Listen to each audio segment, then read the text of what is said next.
not even be getting to the play-in stage, Wolf.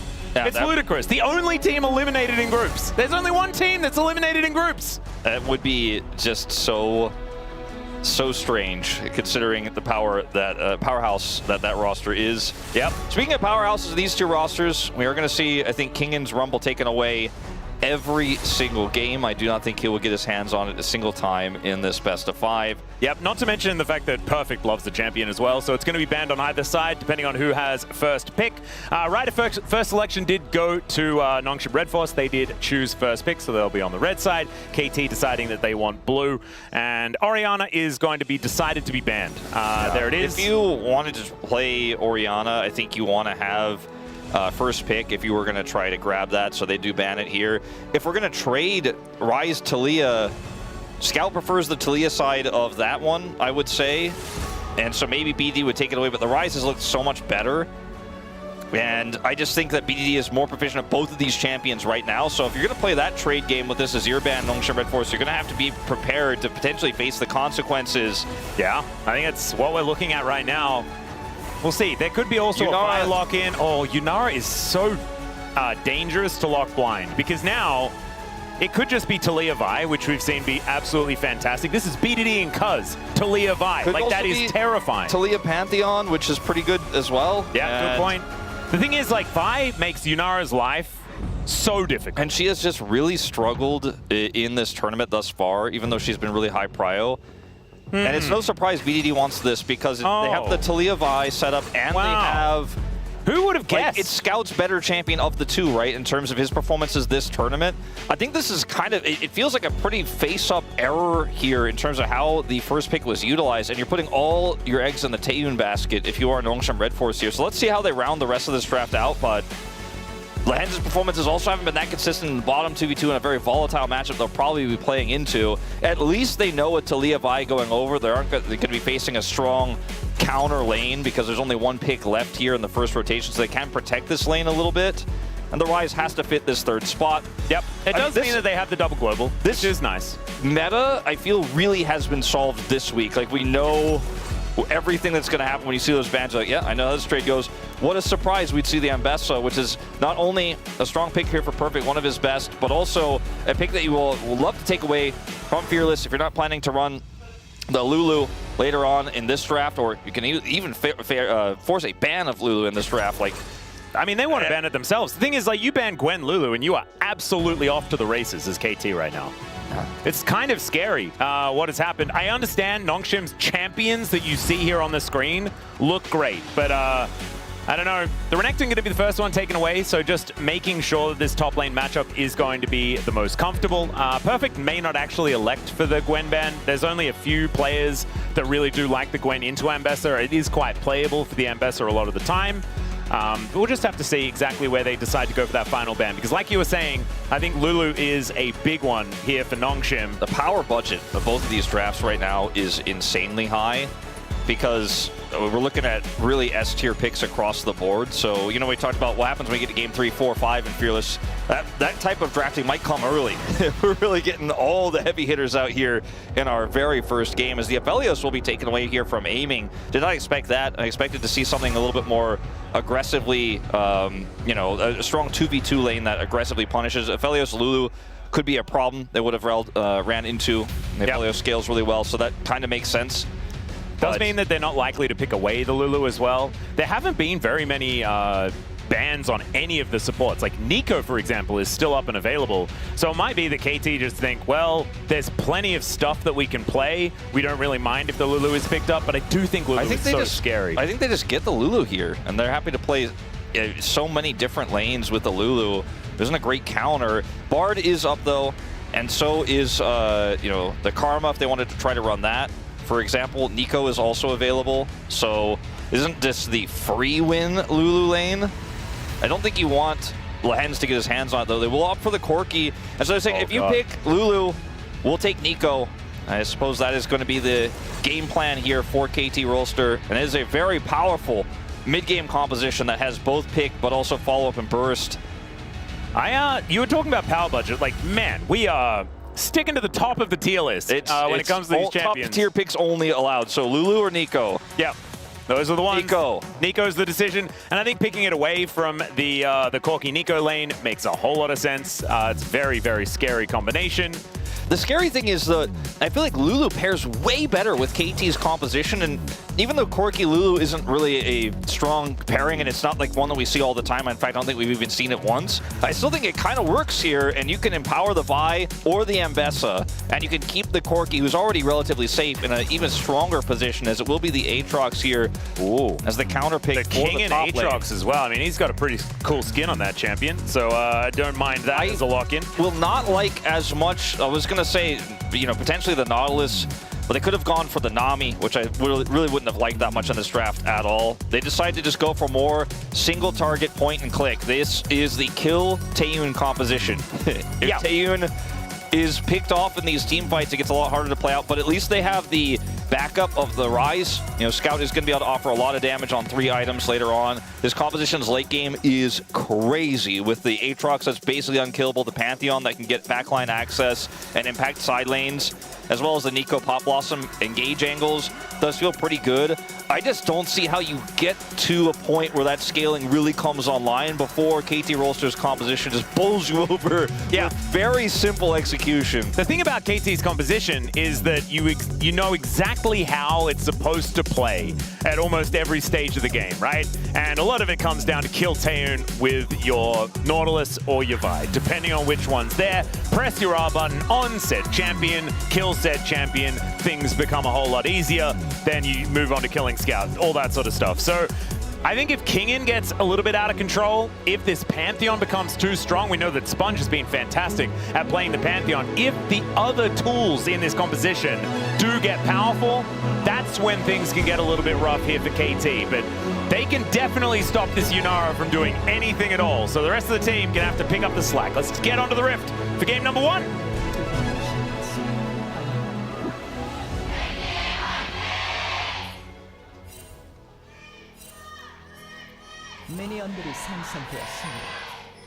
All right, here we are, ladies and gentlemen, onto the Rift for game number 1 of our Super Week Hump Day.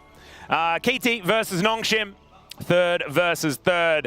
And if you're playing at home and you're wondering whether the cursed timeline is still possible, it is. Humble Life Esports could be eliminated from the tournament as the very first team that are going to exit if KT loses in 2-3 fashion. That is basically how it kind of goes. Yeah. That will mean that KT goes down to -3, and there is the possibility for HLE to reach -4 with a 0-3 loss. That's how it goes. And that would be hilarious and also a little bit sad because, you know, Humble Life Esports are a pretty fun team with a lot of very good players on it. So them being eliminated would be weird. They really just did not perform early, and to try to dig themselves out of the hole now, they have to beat Genji. So that's the strength of schedule that kind of was pretty good for them. That is actually because they failed at it, feeling really bad at the end. At least they only need to beat Genji like once or twice in a series. You know, and Genji have lost games, you know, they're not normally like a 3-0-y team. He says, looking at the thing that says that Genji are 4-0, 2 zeros the whole way. Yeah. Whoops. Yeah. So they haven't done it yet. They're saving it, though. They're saving their ability to beat Genji until later on. Surely, I love how this whole early game is just Hanwha catching strays. But I mean, that's a lot of what we're playing for here today, because both, I mean, KT obviously also circling the drain if Group Elder is not able to get the victory. They have their own fate in their hands right now, though, because if KT wins, none of this is a problem. Yep. HLE's getting through. The Bros are unfortunately just going to, you know, give us a salute and exit. And then that is going to be that, because the Bros 0 and 5, there is no one that will be doing more losing than them. Yeah, it's the Giga Chad bro, like right on through, gentlemen. Off into the sunset. They're already halfway off into the sunset right now. I do think that, take a look at that Corki Yunara matchup stat. It is very strongly in favor of the Corki. This has been a response pick into the Yunara so often, even going as far back as last year. So I don't think that should come as a surprise to anyone. Yep. And the fact that they picked the Nautilus is not going to help them win this lane, but it is certainly going to give them one more point-and-click button to kill the Yunara later on in the game. Or the Corki can follow up with his Valkyrie really easily. And there is not really a front line outside of some of the, the Pantheon, the Pop Blossom can be used as peel. It's all about Taeyun's positioning. He cannot get caught. He has to be cleanup only, basically. He cannot be front line, cannot be trying to chip away at the Ambessa, or he is just going to be taken apart by lots of ultimates. Yes. It's just a very difficult game to play. If you are Yunara, you also just like when you press your ultimate, you have your dash, you have to then worry about tripping on rocks and things like this. It's just a little bit problematic. When the Nautilus presses R on you, it becomes very difficult to outplay the shove and the Ambessa ultimate. Yeah, good old outplaying a death charge just isn't anything that's really possible. As aiming might just be dead, that would be good for Nongshim, as this cannon will just go to the wayside. And so KT having a little bit of trouble here towards his bottom side. Yeah, you mentioned that the Nautilus wasn't going to do a whole lot. I can see it not doing a whole lot. That's why I'm mentioning all this, because if you look at this, you might be thinking, it's so dumb that they picked this Nautilus. And I don't, fully disagree with that. I mean, I think it's not dumb, but it is certainly a very risky choice that has a huge trade-off here. It's just what happens in team fights, which is going to be where you start to call worth for it. I would have rather myself seen a ranged champion. Even the Bard could have, set up Talia.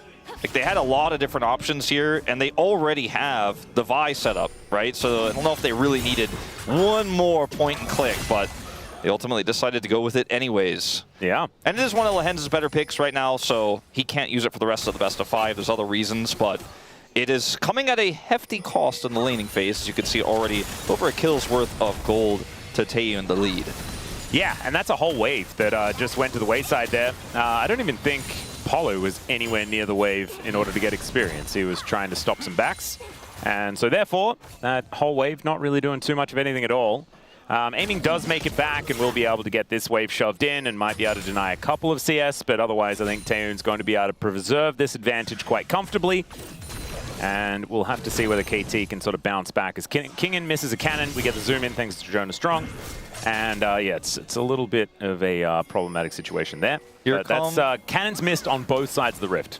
The bottom lane could also be called the Babysitter's Club, as we do have both junglers here as well. Well, there's this shape splitter getting hooked here by Polo, looking for a little bit of an angle as the dash forward comes in from Cuz, gets his shield as in comes PDD, finds the shove onto Sponge, but he's pulled back potentially into range as there's the Glacial Prison, and Cuz is going to get taken down. Taeyun picks up first blood. It's a disaster for KT.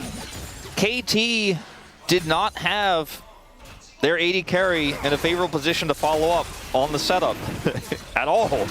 So maybe like they forgot to kind of look behind and check. You know when you have like a cat or a dog following you, or you're walking with somebody but they're kind of on their phone, you kind of look over your shoulder to make sure that they're not going to miss the turn because you're kind of leading them to the restaurant or whatever. You gotta look back and make sure they're still there. I used to have to do it every time I stepped up from my computer because I needed to know whether Dongchol had actually like moved or not. Like, he often just fell asleep behind the wheels of my computer chair. He liked to play life dangerously. As Hook gonna go wide, as Aiming takes a blooming burst, and really wished he didn't, as Taeyun is just so scary, even though he hasn't gone back yet. Still sitting at about a 6,500 gold lead. Yeah, I just don't think they really used the buddy system on this this play here on the bottom side. And they did have BDD, who is going to be able to join the fight and set up a really nice angle in that choke point with the engage they set up because they went really deep for it. But Aiming cannot join. He cannot join. And they're still going in. Still going in. Aiming's like, BDD, I hope you got this one, my buddy, because I can't go there. Cousin Paul did not look over their shoulder to see if Aiming was still following. He missed the turn because there was a Yunara with a charged Q shooting him in the face, and he did not have health, and he could not actually get in there. There was absolutely nothing he could do, and now that lead is even extended further, 820. That is kind of massive here at this stage of the game. We haven't seen Yunaras with leads like this very often. And so maybe I need to take back all of those things that I said about Taeyun and his performance thus far in the LCK Cup. Maybe because he's looking a little bit better here today. Maybe the crowd's got some blindfolds on out there. That might be the case. Just trying to get through the early game. He's evolved to King Boo. There you go. Give him his crown in this early game. He has the largest lead of any player. This is not the end of the world here for KT. Their mid game is still incredibly strong, and even 700 gold doesn't skip the mid game for Yunara. It's just not a good look that she has a lot more flexibility in this game than you would otherwise like. Cuz is going to try to start these grubs up with some support from his top laner, as Prio. Oh, close. It's going to be perfect. The locks it down, so KT will at least be able to get 2 of these. That one gets impatient, and so it might be KT being able to lock down all of them as Sponge. There's the public execution for perfect, and down goes Sponge. That's going to be a free 3 grubs and a kill to boot. Got to flash those. If you are CC'd by anything, it doesn't matter who you are, even Aatrox, you're dead. Yeah, on Longship's composition, if there are multiple members there, because everybody, with the exception of the Corki, who does a lot of burst damage, especially when he hits 2 items, has CC. And some of it is targeted. The parts that aren't don't need to be when someone is CC'd by the first part of it. Yeah. It becomes targeted when they're just standing still the whole time. It becomes a click on it game. And that works pretty comfortably here for the Seismic Shove out of BDD. The only impressive thing Perfect could have done there was miss. Not this time, but we'll see. We'll keep an eye out for whether he figures it out next time around. As we'll have a look at this replay. Gotta flash this that. was actually just Sponge getting caught by a Seismic Shove. Oh dear, speaking about getting caught, Polu going to wish he had an extra chain in that anchor line there. And is just going to die. Okay, yeah, just a link too short. A link to the past. Yeah. Where he's going to be set back in this game. Already significantly behind in experience. As you noted earlier, he's a full level behind Lens now. And that hurts. That's not great. That is a really tough matchup. This Nautilus pick, again, will be great for all the CC reasons we talked about before, but when just walking forward a level down when Lens has level 6, probably not the play. Obviously, as you mentioned, doesn't have the link in the chain, but I think he's dead either way. Yeah, he was likely dead, just made it look more sad. As 1,000 gold is the advantage here for the Noodle Bros. But like you were talking about, I mean, the top side is still in a pretty good position. I always get a little bit apprehensive about saying that a Taliyah composition can come back because she just doesn't do a massive amount of damage, especially with the builds that we have been seeing. But it's BDD. He's pretty good at this champion, as well as Cuz being able to set up some pretty good positions towards that top side. Perfect also with that 1 assist. And a big CS lead on this Ambessa is going to be very, very scary. So all of those things we were talking about, the fact that Taeyun's not going to be able to play team fights very effectively, all remains true. But Taeyun's going to make it towards mid-game looking very, very powerful. The cool thing about this for KT is that if Taeyun is the only one with this massive lead, he is just kind of a bag of money to be ulted upon. He's the only one who could carry, right? And then he just gets burst down by all the CC and it doesn't matter. So that is one way to look at this, I suppose. Although in this meta with 80 carries, they get to a certain critical mass where they just kill the ones diving them so quickly. VDD? Yeah, is going to go point blank into Scout here. Puts him in a rune prison as the Seismic Shove is going to go wide. Good dodge on that Q, but BDD still taking a lot of damage here. As Taeyun had rotated up towards this mid lane. We do have a Dragon spawning now. Nongshim looking for their 2nd of the game. Double Dragon would be pretty early here at 11.5 minutes into the game. Yeah, I think this is just going to be a free Dragon here off of that exchange in the mid lane. Amy can shove this 1 extra wave in. Taeyun probably could actually go get some of that, but at the end of the day, free Dragon off of that. Cloud Soul to start us off. You love to see it. Does feel nice. 2 Drake lead here for Nongshim, buys them a lot of space. One other thing that I want to mention very briefly, it's been my favorite thing to talk about over these last few weeks, and I know he's not playing today, but the Ghost on Taliyah, in this case, is not as good as the Rise Ghost, but is very powerful from Taliyah, can get you in a position to shove. I got so confused because I'm like, I'm pretty sure Ghost is on the bench, Wolf. No, but we got to talk about the Ghost Summoner. With Pantheon on the other side, they have double global, you have the Weaver's Wall, but if you are trying to side lane as this Taliyah, or trying to fight an Aatrox. Yeah, that's what he's doing. Perfect is going to take a crab. If you die, you get caught before an objective fight.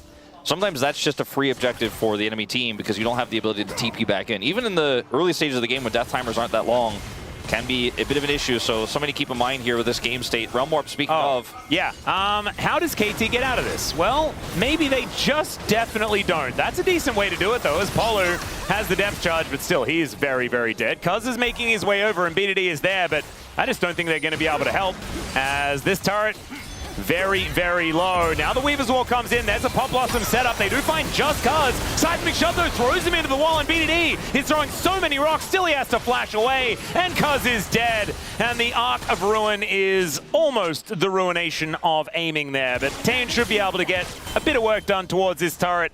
And Nongshim still looking fantastic. Yeah, this might have actually been the moment where this game becomes just, it's insurmountable lead territory. It's only 2.5 thousand goldie, but where it is the issue. Oh, there's a hook connecting onto Scout as BDD finishes his quest mid-battle. It's a bit cute. But not too much else is going to come of it. Scout still holding onto his flash, feeling very, very nice. 4-1 the kill score, 3,000 gold the lead. Nearly finished his Seraphs as well. We'll finish it as he walks away. This dive is really clean. Like, they have prio in mid. This is why Rai is greater than Talia in a lot of people's minds right now, because he just has wave clear and he gets the faster roam every time. Pantheon has a global as well. Doesn't even need it. In this case, he's already grouped up here on the bottom side, and the bottom duo here really can do nothing to defend. Really nice play here from BDD to try to save this one, but has to ultimately flash. Like, he hits a ton of damage there, but they just don't have the tools to follow up on it. So ends up losing his summoners as well. And now we've got 2.5 minutes on this Dragon, but 40 seconds on the Rift Herald. Nongshim are parked towards his top side, looking to try and push down yet another turret. And this is kind of a beautiful way to start a snowball with all of these extra plates that are on the map. Look at the items of the AD carries right now. An extra Fiend Hunter bolts over the Triforce that aiming holds right now. Yeah, I'm struggling to see the items on one side of the Rift. So at least he does have one item. That's good. Aiming has control word advantage. Oh no, he has control word as well. Oh dear.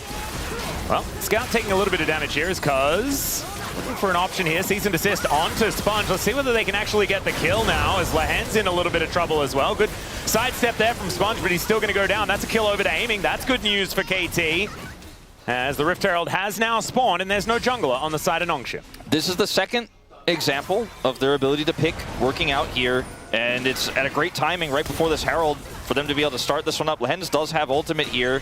Scout has his in, just a few seconds. I don't know really what angle he's going to be able to find. It's going to have to be Lahen's that sets this up. Let's see what they can conservative.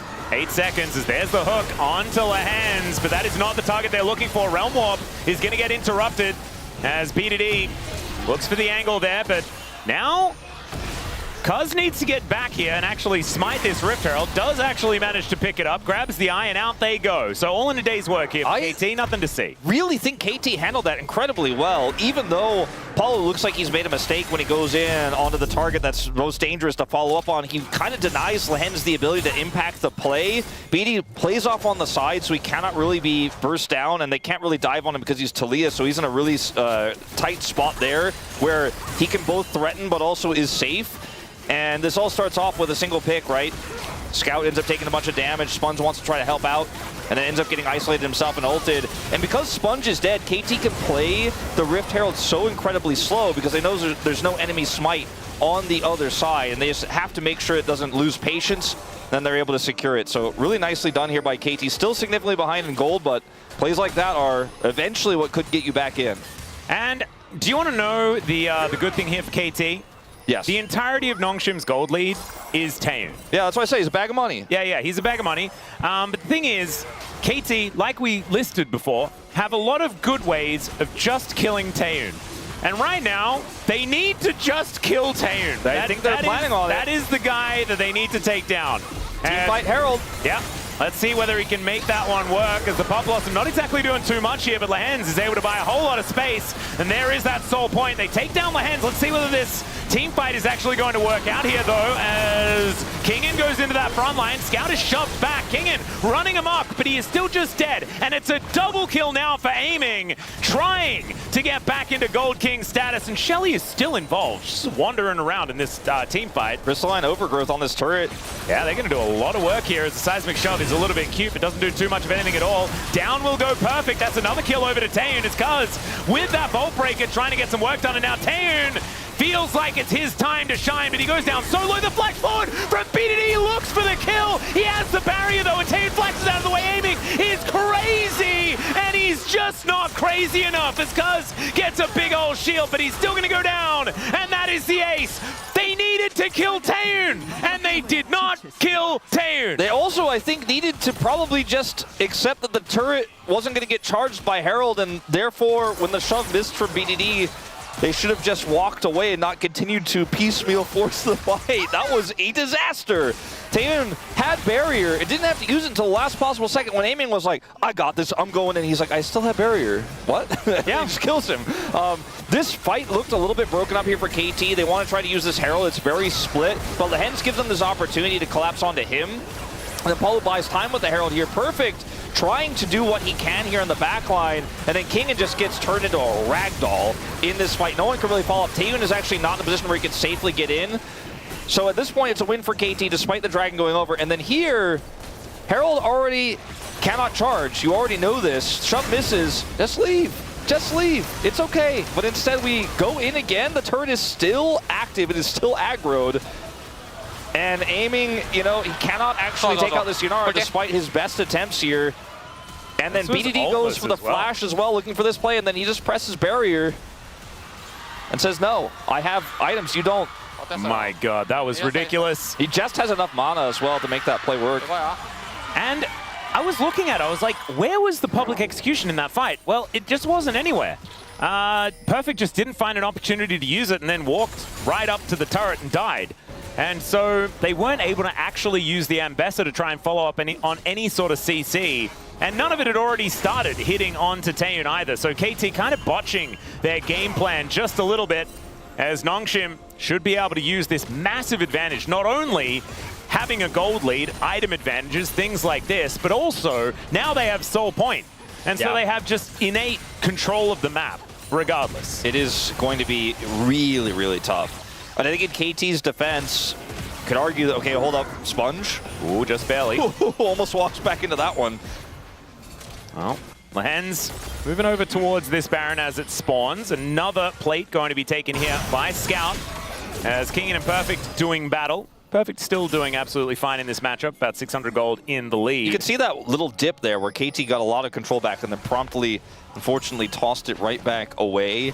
But in KT's defense, I think they think this game state is so desperate that they have to go for the follow-up there, you know, on the turret. They have to. The Herald isn't going to charge, but they have to make something more happen. They need to take that turret out. They need to get enough map control back. This dive composition, the single target pick composition can function properly. They gave up the dragon. They're not happy to just walk away. They felt like they really needed to force that, but the conditions were just not right for it. So it backfires in such a huge way. And now I look at the Rise that is dead even with BDD, but he's about to have his rod completed. They have this beefy Aatrox that is behind on gold, but how much does it really matter when there's a fountain laser shooting? That's any warm bodies that prevent Taeyoon from being CC'd are enough. Yeah, they just need to be enough of a threat to warrant using some of those buttons on. That's all they really need to worry about. As Cuz here towards the bottom side of the map. Shield bow's done. Ward. He has a shield bow, 21.5 minutes here. Yeah, it's a 3-item Yunara. It's a scary proposition. Aiming still has brown bags, but at least does get the transformation on the Muramana. He's now wandering back to lane. So at least he's now a real champion, right? Like he's got the 2-item spike that we often talk about. As Paulo moving over, Scout comes down. Here is the man drop from the Pantheon as depth charge comes on in. Lahens with the Pop Blossom connects it onto everyone as BDD gets a big old shield. Is going to be the first one to go down as Paulo taken out next. And Perfect, he's like, yeah, no, I'd prefer not to. Let's just get out of here. And look, he's not going to be allowed to. Doesn't have flash for a few more seconds. I don't think it saves him anyways. Could just try to buy time. Yeah, you know, we talk about tempo vibes a lot. Yeah. We don't talk about tempo as much because it was an old caster buzzword that people really didn't like, so people stopped using it. In this play on the bottom side, KT think they have tempo. They absolutely do not. They're down on numbers. The rotation is way faster for Nongshim. Will have Lahens on the flank. They have a Blast Cone engage angle for him, so he can cut off the retreat.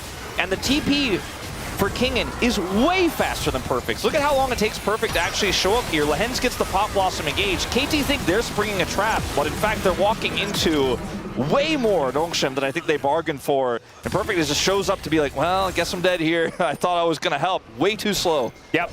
And that's what happens when you don't even have to use the Realm Warp in order to get down towards the fight.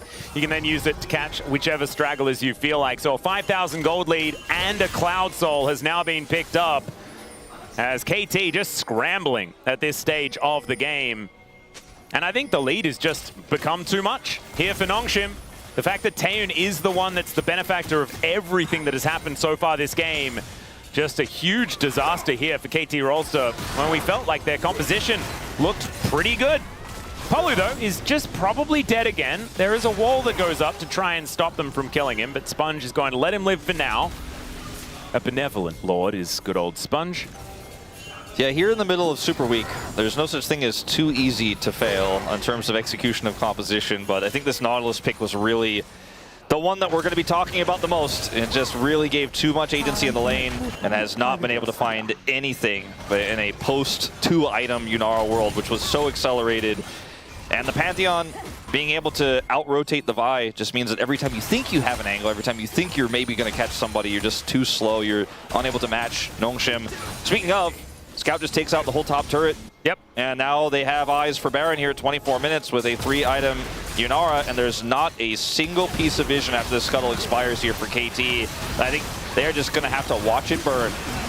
Well, they are trying to move into the area, but Perfect doesn't have teleport. He's walking up as fast as he can, but this Baron is just gone. Sorry, they wish they could watch it burn. Yeah, KT are a little bit too late as there's the delivery of the Pantheon and the Aatrox into the backline. Kingen buying so much space. He may go down, but I don't know whether it's going to be enough to actually save the fight here for KT. As aiming was frontlining and BDD is now alone trying to deal with this menace of a Nongshim composition. Taeyoon grabs a double. That is an ace in trade for just an Aatrox, and I think it is just time to go to a game 2. KT just rolled over here in game number 1.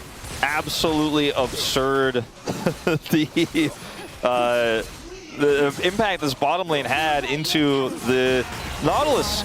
Yeah. I think we're probably going to see Ghost subbed in game 2, and part of that's Paulu's performance, but part of it is just because they just generally do that for some reason. Yeah, I think it's probably likely and it was probably already planned. It was probably planned. So that's why I'm trying you guys don't read into it too much, but I think Paulu's Nautilus performance here left a lot to be desired, but it was just a tough matchup. And when you're this far ahead, like KT just came over to try to see that Baron was being taken, but that's way too close when you're this far behind. You know, if you're like putting your toes in the river, you're actually dead. And there's now a 10,000 gold lead. They cannot end the game, but they get the mid inhibitor. They have Cloud Soul. I mean, Actualizer and Infinity Edge both completed at the same time. So this Corki has 3 items, and Taeyoon has 4 and a BF sword. Okay. It's not okay. Yeah, it's not okay, actually. No, not even a little bit. And the fact that Scout now has sort of like the Exodia for Rise at the moment, with that Actualizer now completed, this guy is also just going to be an absolute menace. So even if they do manage to somehow kill Taeyoon, I think Scout's probably still got the carry left in him. I think this is just game 1 of the series. I think everything we said about this series still holds true, as Kingen's just going to like laugh at this idea. Yeah, he's going to end the world. I don't think this tells us anything about how the rest of the series is going to go. It does tell us, however, that with bot Prio and KT opting into some interesting aggressive team fights early, especially that one in the river, you know, this comp isn't going to work. I just think we go back to the drawing board for game number 2. I think KT fans shouldn't think, well, this is going to be a 0-3 for us after this one, but certainly going to be a 0-1. It's certainly that, as there's a Pop Blossom onto 2. Down goes BDD to start this one off, as I think Lehens, he's a man true to his word. He said that he was going to kill BDD. I think that one counts, even if he didn't get the last hit. As aiming trying to get a couple of kills back here, Cuz does manage to take down the Yunara, but like we said, there's plenty of carry left on this team, and it's a triple here for Scout. 6-1 Look at their score 13. lines. Absolutely revolting. Same In fact, score line. Yeah, that's kind of ridiculous. And it's, they finally got Taeyoon, but it's Taeyoon for Nexus, Atlas. Yeah, and it's not a trade that you really want to take here as KT. 7,000, by the way, was the Rebel Baron power play there for Nongshim. And KT reeling after that one. That was utter domination. I do think that there is a lot to be discussed in terms of that final Nautilus pick, but also beyond the Nautilus itself, some of the fights that they opted for. Aiming, never given a chance to shine in this game. Not really utilized the Ambessa pick potential outside of the one pick they had on Grubs, right? Or they got the late pick onto Sponge, and then that other pick onto him after they pushed Scout away in the mid lane. Those were the two opportunities. BDD was the only one who was able to start anything in this game, and he did the most damage on his team, which is no shock, and was the only one who was able to, in some of those weird situations, make it look like, man, if we weren't 8,000 gold behind, maybe this could be playable. I think the draft was absolutely fine. We were, you know, saying, hey, like, this draft looks great, it's super easy to play. But I said right before we got into draft that, hey, in these series we've seen in Super Week so far, just because you have the better draft doesn't mean anything here in Game 1. No, it does mean that we're likely to see Ghost. Because, yeah, Polo just didn't exactly have the greatest of times here in game number 1, and that is probably just what they're going to do. Let's see whether Nongshim can do the same thing to a ghosted up KT, or whether it's going to be an evened out series. Time for us to take a short break, though. When we get back, the space is going to break down that game number 1. We are going to have a game number 2 that hopefully looks a little closer than that one.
여기 타도 될 것 같은데 바로. 얘들아 나 이거 쌀 거니까 계속 준비해줘.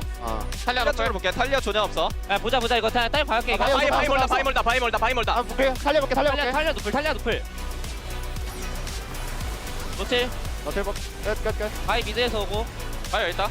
안배사 누구? 안배사. 바이 궁 있어. 바이 노플. 바이 노플. 가봐줘. 그렇게 높을. 나 코르키 스탄 되고. 그렇게 높을. 나이스. 미드 가자. 미드 라인 비어.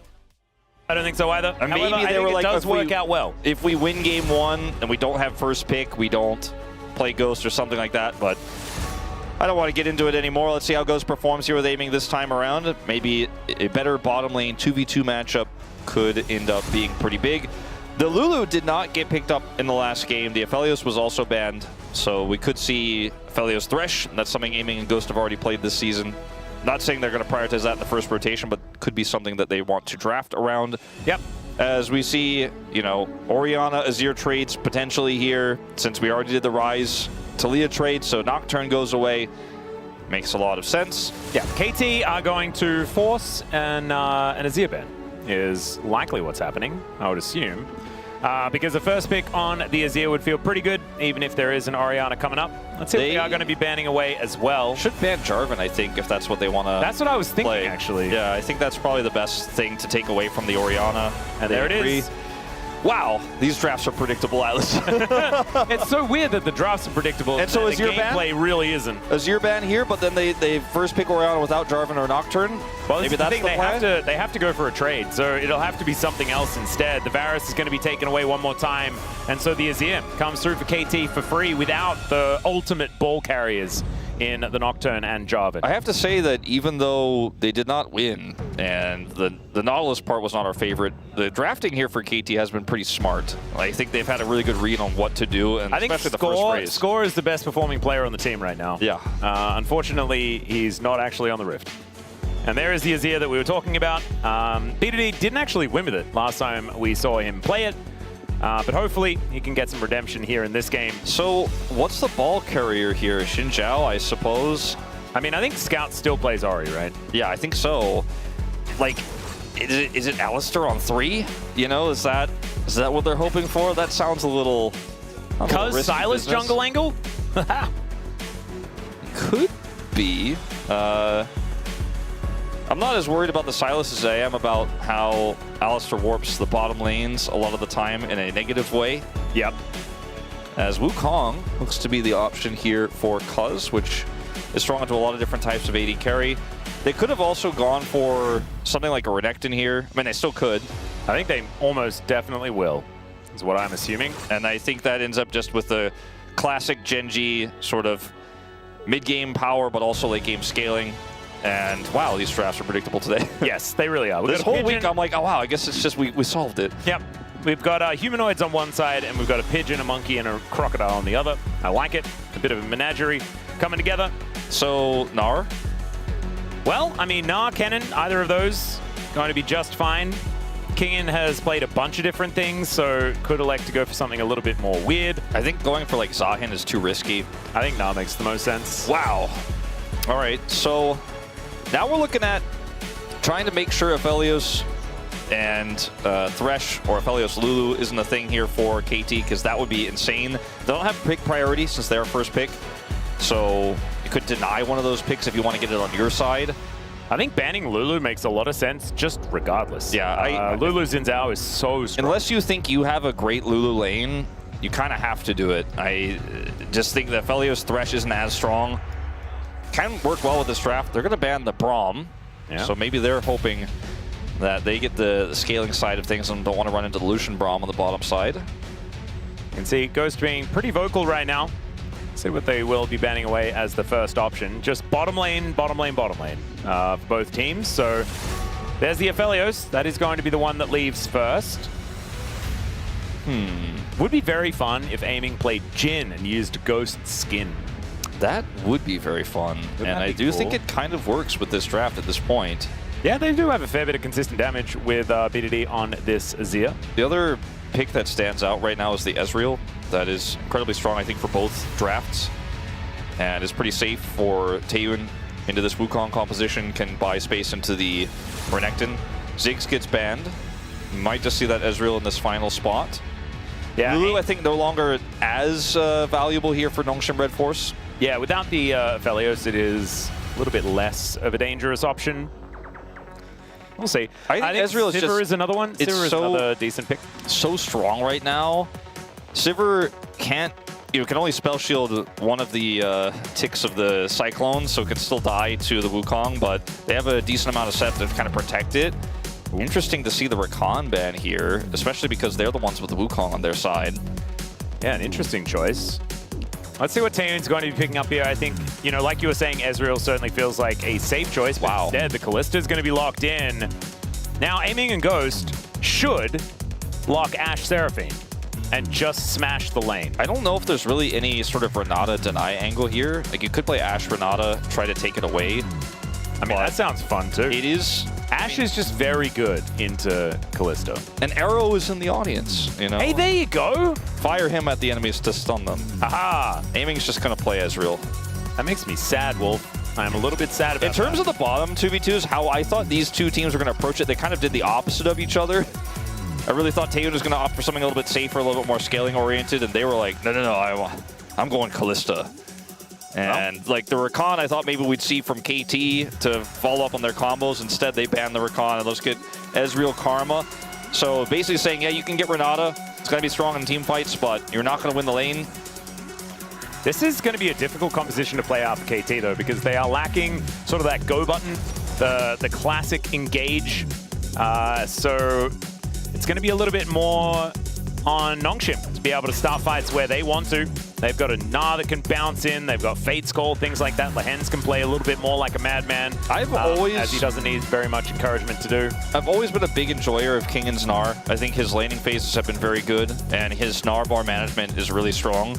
If it was almost anyone else, like if we're looking at Clear or Dudu here in this draft, I'm like, ooh, I don't know. This is a little bit too complex to pilot because there isn't an extremely strong ball carrier here for Nongshim. Sure, Sponge can often, just set it up by just simply audaciously charging into the enemies, but I kind of feel that in terms of longevity, this composition has very little of it compared to the Ezreal and the Azir damage-wise, but the Karma does warp things quite a bit, you know, makes it a little bit weird in terms of setting up fights later on, like you were saying. At least the Karma can speed up the Wukong and the Renekton to get them into range to, you know, impact, trying to pick the Orianna, or even getting the Kalista shut down if she is trying to run rampant in a team fight. Chef Kingen? I don't know what's happening there. Says he's going to make it for you, but I don't know what he's making. Yeah, I don't think any of us know what he's making. I think that was what was made sure of. That is absolutely great incredible artwork. You know, the evolution of Agumon. Yeah. Let's see whether BDD can actually evolve in this game as well, because he's going to need to if KT want to get back into this series. Or is it just going to be match point for Nongshim after game number 2? That would be absolutely absurd. Let's get into game number 2.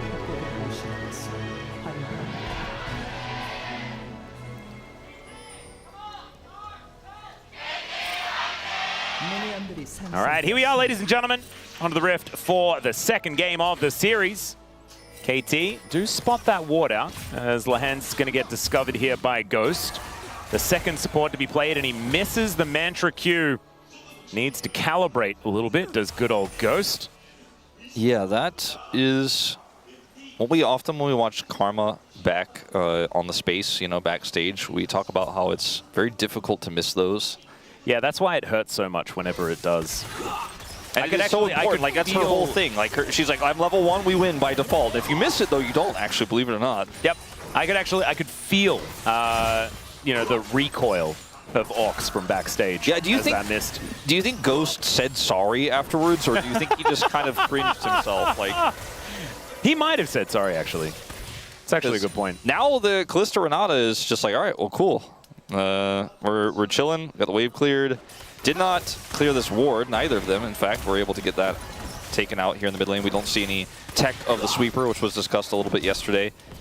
Ooh, Scout and BDD fighting one another right now. The Orianna doing what she often does in the early levels, where you can really get control of the lane. All right, Pierce is going to go wide as Aiming is in a very awkward spot. There's a tempo barrier. It's going to be answered here by Aiming, but he almost dies to the rend. As Ghost not quite able to help out enough. Like, it's the butterfly effect of that one missed Mantra Q that allows them to actually make these aggressive plays. And with the bailout available, you know, the flash all-in is a thing. Yeah, that's... Another one? At least Aiming managed to hit the cannon. We got the cinematic miss from the observing team as well. That was quite yeah, Jonas Strong is enjoyable. always very good at highlighting mistakes. And that's why we love him so much. But sometimes in, you know, games like this, a few small mistakes are what are the deciding factor, as we showcased pretty heavily in that Nautilus game in game 1. Ooh, Sponge moving over. He's the one with Smite, so he will be able to take this if he wants it. There it goes. Cuz trying to do what he can here. He's the one with the red buff, so Sponge could be in a little bit of trouble. Gets the double smack with the Q.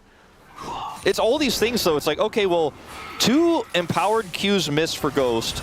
So our Renata lane is winning hard, and now my jungler can come over and start impacting the enemy jungler with the prio we have at bottom side. You know, it's domino effect. Oh, the flash from Scout does get the flash out from BDD, and both of them now flashless. I think that probably works out less good for Scout. If BDD hits level 6 after a reset, then the shuffle could be real dangerous. Yeah, not to mention the Wukong in the area. Scout is going to have to leave. They both have teleport, so it's not going to affect the state of CS that much, but it is, like you said, more threatening when the Azir has that ultimate online. Perfect. Bouncing in and out of this wave as we're checking in on the top lane for the first time. Taeun, fresh off a reset here, has decided to go for the recurve bow instead of the shoes. Often it is going to be the boots pickup instead of getting just an item, just because they are so valuable for the Kalista. But Taeun opting out of that, wants to get towards the Blade of the Ruin King a little bit earlier. Pretty good laning phase here for Perfect. They have a lot of vision on the top side of the map to spot a potential early gank from Sponge, as he's going to be pathing top side now. Start is clear. The impact of the Wukong pre-6 is much less, so likes to have that extra vision. They don't need much on the bottom lane because they're kind of just hugging a turret at this point in time. Yeah. Wave is going to be shoving out now here for KT, so it might be under a little bit more threat, but right now we know that Sponge is nowhere near. Aiming throwing out some shots, though. Does manage to find them when they are wandering around. Let's see where the Ghost is going to find it. There it is. That's a Mantra Q that's going to hit as he takes Lahens for a walk and maybe doesn't want to do that. It's carrying a lot of sticks now as Taeyoon not going to pull them out just yet. Refillable is ticking. Wants to get the health back as soon as possible. Bailout is one of the most horrifying things in a lane state like this. If they all in you, barrier's back up for Taeyoon in just a second here. Hemming's barrier much less valuable as Taeyoon is just going to be a blender, ripping through that Ezreal's health bar. See right now, Taeyoon will be shoving this wave forward and it is going to reset back towards KT. It was looking a little bit awkward as Aiming was forced to just farm with Mystic shots because there was no one really in the area. As Lahens gets tethered, but is able to break that one. Ooh, bit of a gank. Now they're looking for it as Ghost has to flash very early. The flash forward from Taeyoon. It's not going to be quite enough to take down Ghost, though, as we can see. And so Nongshim not able to get a kill, but they get full control of the wave. Really hurts. KT in serious trouble here, and Sponge is not done yet. Cuz is in the area, though.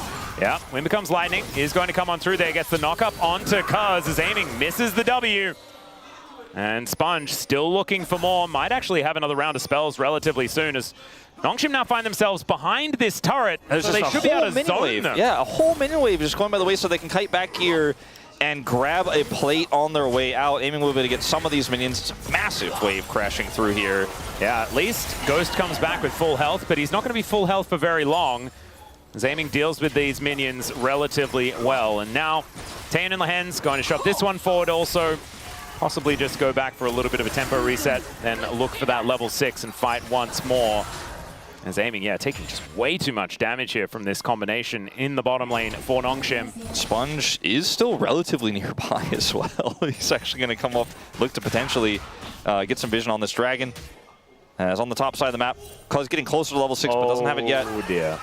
Ghost is just dead. But why? Well, I don't have the answer for you there, Wolf. I'm sorry. But he is dead.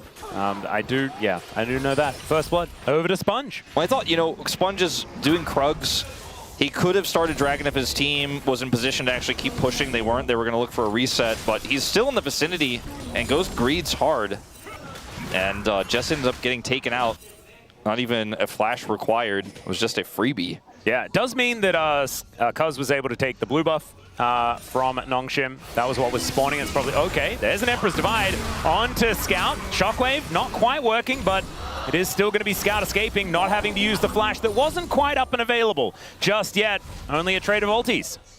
BDD does end up getting a huge health advantage here, though, and a lot of resources are going to be spent now to make sure he can't use that for maximum value. Yep, Conquering Sands comes on through there as Lahens looking for a bit of an angle that Sponge has moved up also.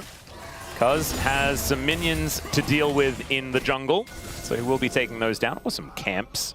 Really shouldn't say minions. I think this kind of backfires for KT, though. They end up losing so much control of the bottom side that when this rotation comes back up from Lahens, not only can they take this blue buff away, but they should be able to threaten the dragon as well.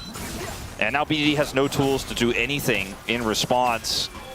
And sure, some farm was lost, but the Orianna is 15 CS up anyways. He's going to TP back in with teleport advantage to further that lead. There's just nothing coming up KT's way in this early game. Not in this series at all, to be honest. Cuz is going to be able to get some grubs. That is somewhat in the pros column. They got grubs in the last game, and that still looked like a blowout. Scout does not have ult yet, but he still wants to make something happen down here. BDD is nowhere near. Yeah, Aiming is going to Arcane Shift. Ghost does at least manage to pull Sponge away, but he is still very dead. That is 2 on the floor for the Karma. And Taeyoon, able to just farm out these minions behind the turret, has another one crashing forward. Should be more plates over to the Kalista.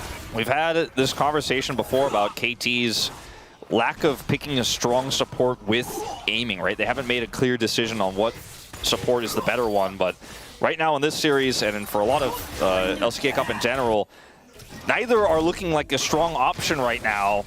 And I want to give Ghost a lot of credit because he grinded super hard to earn his spot on this roster. It was kind of handpicked by BDD to join anyways, but Lahens is a legend, right? Yeah. MSI MVP. Doesn't take a lot of damage here from Aiming, though.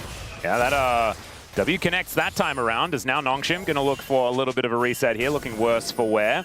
Ghost is moving in. Sponge comes down. Spotted on that control ward, though. This Ghost does get a bunch of vision down. So KT now with a little bit of spare time in this lane.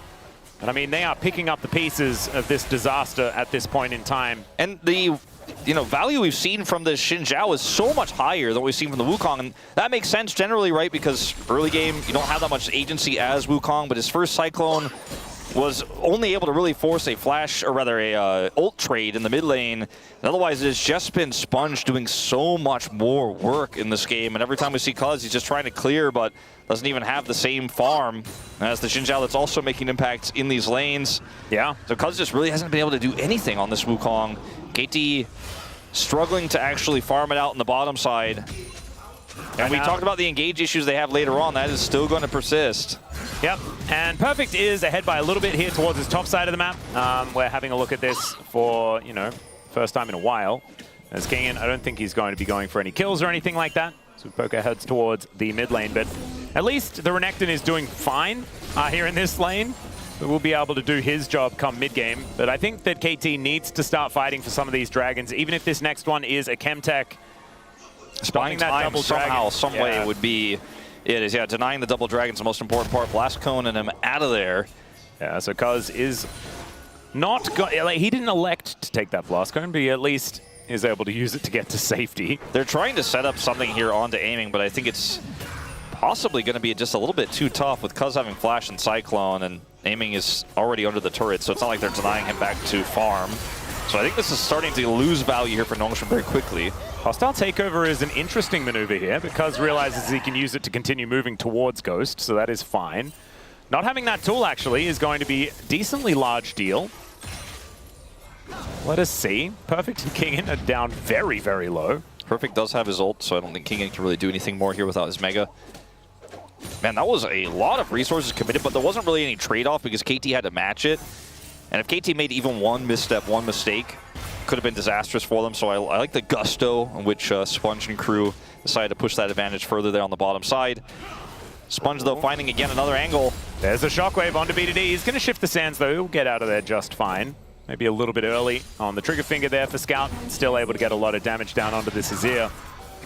And BDD had only just teleported back to lane. Scout actually has teleport advantage after that and is sitting on basically full health. So a lot of tempo here for Nongshim as we crest 2 minutes until this Chemtech Dragon. Sponge is still here, like aiming can't farm.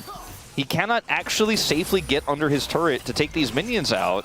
Finally going to get here now. I think this recall will probably complete as Ghost is showing up, but a few more minions were denied, right? Like he is so significantly behind in this game. Yeah. This Karma pick has really fallen flat on its face. It's just not finding anything, and it's going to become more and more of a liability because you picked it for lane. You lost that. It doesn't do a whole lot after that. I mean, you could speed up the Wukong, you could speed up the Renekton, you can offer some extra shields to BDD if he's going to try to pop off in a team fight, but really, you picked this for the part that you lost, sadly. Yeah, it's not quite working here as Lehens wants to get this wave shoved in. True Shot Barrage will stop the back of Taeyoon, so that gets a little bit back here for KT. Right now we can see that gold lead is actually ballooned by an extra 600 approximately since we checked in on it last, as Scout does have Luden's Echo, your favorite as far as the first items for Oriannas are concerned. A lot of burst damage as Lehens elects to be a Bandle Piper this game. Yeah, you know, I think most supports at this point probably should think it works really well with Kalista. And, you know, just basically stacking your spears as fast as possible, doing even more damage. Even with the nerf to the cost and the completion cost, which is about 300 if I remember correctly, it's still incredibly strong. Yep. And because this bottom side is so lopsided, like Sponge is on repeat, invading the jungle, fishing for any target he can find, forcing KT into these really precarious positions. KT have handled it relatively well. They haven't fallen into the complete gutter in terms of the gold or anything like that, but they just kind of keep taking 1 step forward, 2 steps back, and eventually, as gold lead starts to materialize across the board here for Nongshim, and if they can secure this dragon with the prio they have, and by the way, entry vision denied as well, like KT don't really have any idea what is going on. It should be double dragon for them, and they can continue to further that tempo advantage. Scout has this vision denied with the control ward. Ball placement here just denies any entry, and they should be able to, with this Kalista, which is basically a second smite, secure this dragon easy peasy. Shockwave going to catch one as Ghost once again in a little bit of trouble here. There is Cuz with the decoy out, is able to keep himself safe. The problem is, that's not going to get them a dragon. And that is just Scout throwing out an ulti to make sure that they're going to be able to lock up the objective. Beautifully done. I guess Lahen's hostile takeover as well, but a very comfortable trade. I mean, the position of the ball in the initial group up for KT made it so they had to wrap around. He still ends up getting a pretty high value shockwave. It's not a game-winning one. It's not one that's going to go on this highlight reel, but it's just enough. That's all they needed. It's kind of checkmate on this dragon setup. KT don't really have a good play, as Taeyun is trying to bait here a little bit. Yeah, that's what we're seeing. Lahen's able to move on over. So Taeyun would have had a bailout opportunity. Yes, he's going to fly on through there, but aiming misses a bunch of buttons. Handshake also going to go wide, so a bit of a stalemate here towards the bottom side. Ocean Soul is pretty good for the Gnar in the side lane. Not going to be the greatest dragon for the double dragon role here for Nongshim, but we're getting to a point where you start to wonder, is the advantage enough? Can KT stabilize here? The Goldie not that massive anymore as Ghost. What are we doing here, my friend? I think just not expecting the Gnar to be down here, but still playing games with a support in between turrets. Yeah, I think he was trying to stop Lahen's from going back, like buying a bit of tempo, a little bit of something on the map, but once again, looks a little bit foolish for doing so. It's the second time that we've seen that happen here for KT, as Kingen crushes the wave. Will now look to continue pushing forward here. His Trinity Force is going to make short work of this, is aiming. Looks like he's got the same item, but it just feels like it doesn't do quite as much. It's a little bit of a shame there, as Sponge should be able to take this Rift Herald with not too much of a response here out of KT. And the last game looked like it was going horribly, but now, okay, got a little bit of an angle here as the Cyclone comes in. Fade's call as Taeyun does go down to the bailout, and unfortunately not going to get bailed out at all. That is money over to the Wukong, as Kingen, with this little bit of extra respite, should be able to grab first turret of the game. Yeah, going to deny some CS here as well. It's a small win. It does help even out the gold quite a bit, but it went over to the Wukong, you know?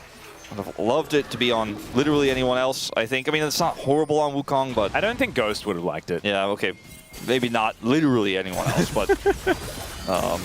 although Ghost is quite a bit in the hole gold-wise himself, but again, less important in the support role. King gets a whole turret, though, so it doesn't really feel like you accomplished that much. If you're KT... This is not the loser's mentality that Umti was talking about. This is just a really strong play here. They find an opportunity. And even though the Kalista has bailout, they just don't have enough damage to secure it. Just a very nice setup there from Cuz. Doesn't even need to flash to get into Cyclone range. Anything you pick up feels like a win for KT right now, because that's all they've got this whole game. Yeah, and now aiming is the only one that's here. It does have Cuz now backing him up. But this Rift Herald will be able to get a charge. More plates going down. This turret in a bit of trouble. Crystalline Overgrowth is there, but they're not going to proc it for now, as a Shockwave once again going to land onto BDD. Scout throwing this orb around willy-nilly. Let's see whether BDD can shift the sands in the right spot to get himself to safety, and it looks like the answer is yes for now. Yeah, he doesn't have to use his ult, so he should be safe now with Cuz there as well. All right, taking Taeyun for a walk is Ghost, as the Mystic shots are at least going to be landing for the moment. Top lane is going to meet on the bottom side of the map. A little bit upside down, but that's okay. And that's a TP from BDD to get back over to the turret and catch that wave. This does give Scout a little bit of extra agency on the map. There's no objective up just now. My biggest concern for KT is that they're just going to send it on this next dragon fight, and it's not going to go well, because they're not going to have prio. They just can't get it. You know, when you look at the control vision that's in the river, I mean, it's not a ton, but it's just right where it needs to be. Like, Nongshim have kind of done exactly what they needed to make sure that there's just no in for KT in this game. Speaking of, Cuz just not even allowed to get the Scuttle Crab. Yeah, Sponge going to be able to lock that one down, had Kingen rotating over, so yeah, there was no way that they were going to be fighting for that one. And this Gnar has silently become quite a big threat in team fights. You know, you have the Orianna setup, but the Gnar is really turning into quite a second ranged threat here, and Perfect will not be able to match in sides, especially if that Ocean Soul comes to pass. Oh yeah. All right, a little bit of supportive combat here, as Ghost is going to snare up Lahen's momentarily. Aiming does get the transformation on his Muramana, so that 2-item spike does come through. This time, feeling a little bit better than in the last game, where he was looking for the same combination of items. As Ghost is just dead again, Shockwave going to come on through, and Scout going to lock up that one. Oh dear. Cuz gets the smite though, so at least he'll take his blue buff. Yeah, this is certainly the KT certainly a bit of a curse. support gap happening in this series across multiple players. I hate to say it, but I really didn't want to say it. I didn't think I had to say it because we're all watching the same game here, but yeah. I mean, when you watch these two supports interact with each other, you mentioned the support combat, it feels like I'm watching that old Switch game ARMS, you know? the tether comes out from Ghost, but Lens had more friends, you know? It wasn't a 1v1 fighting game in this case, and Ghost was way out of position without Flash. Oh, and this side lane, like I said, is not going well for the Renekton. They get the third dragon. Maybe an angle? Maybe. On cooldown as in goes Cuz. They get the Fate's call out. And that means that Lehens is absolutely fine. And Long they weren't cooldown. really fighting for anything. Long cooldown. They got a long cooldown. They may lose this turret, but they got a long cooldown out of like 80 carry. Oh, there's the flash. They pick up Taeun. No Fate's call or anything like that. They could have picked up Lehens as well, and that would have been another kill. As KT might even be able to follow this minion wave towards this inner turret at the same time. More plates going over. I mean, this is starting to be a little bit of gold here. You know, I mean, aiming is starting to stack up an advantage in terms of items here.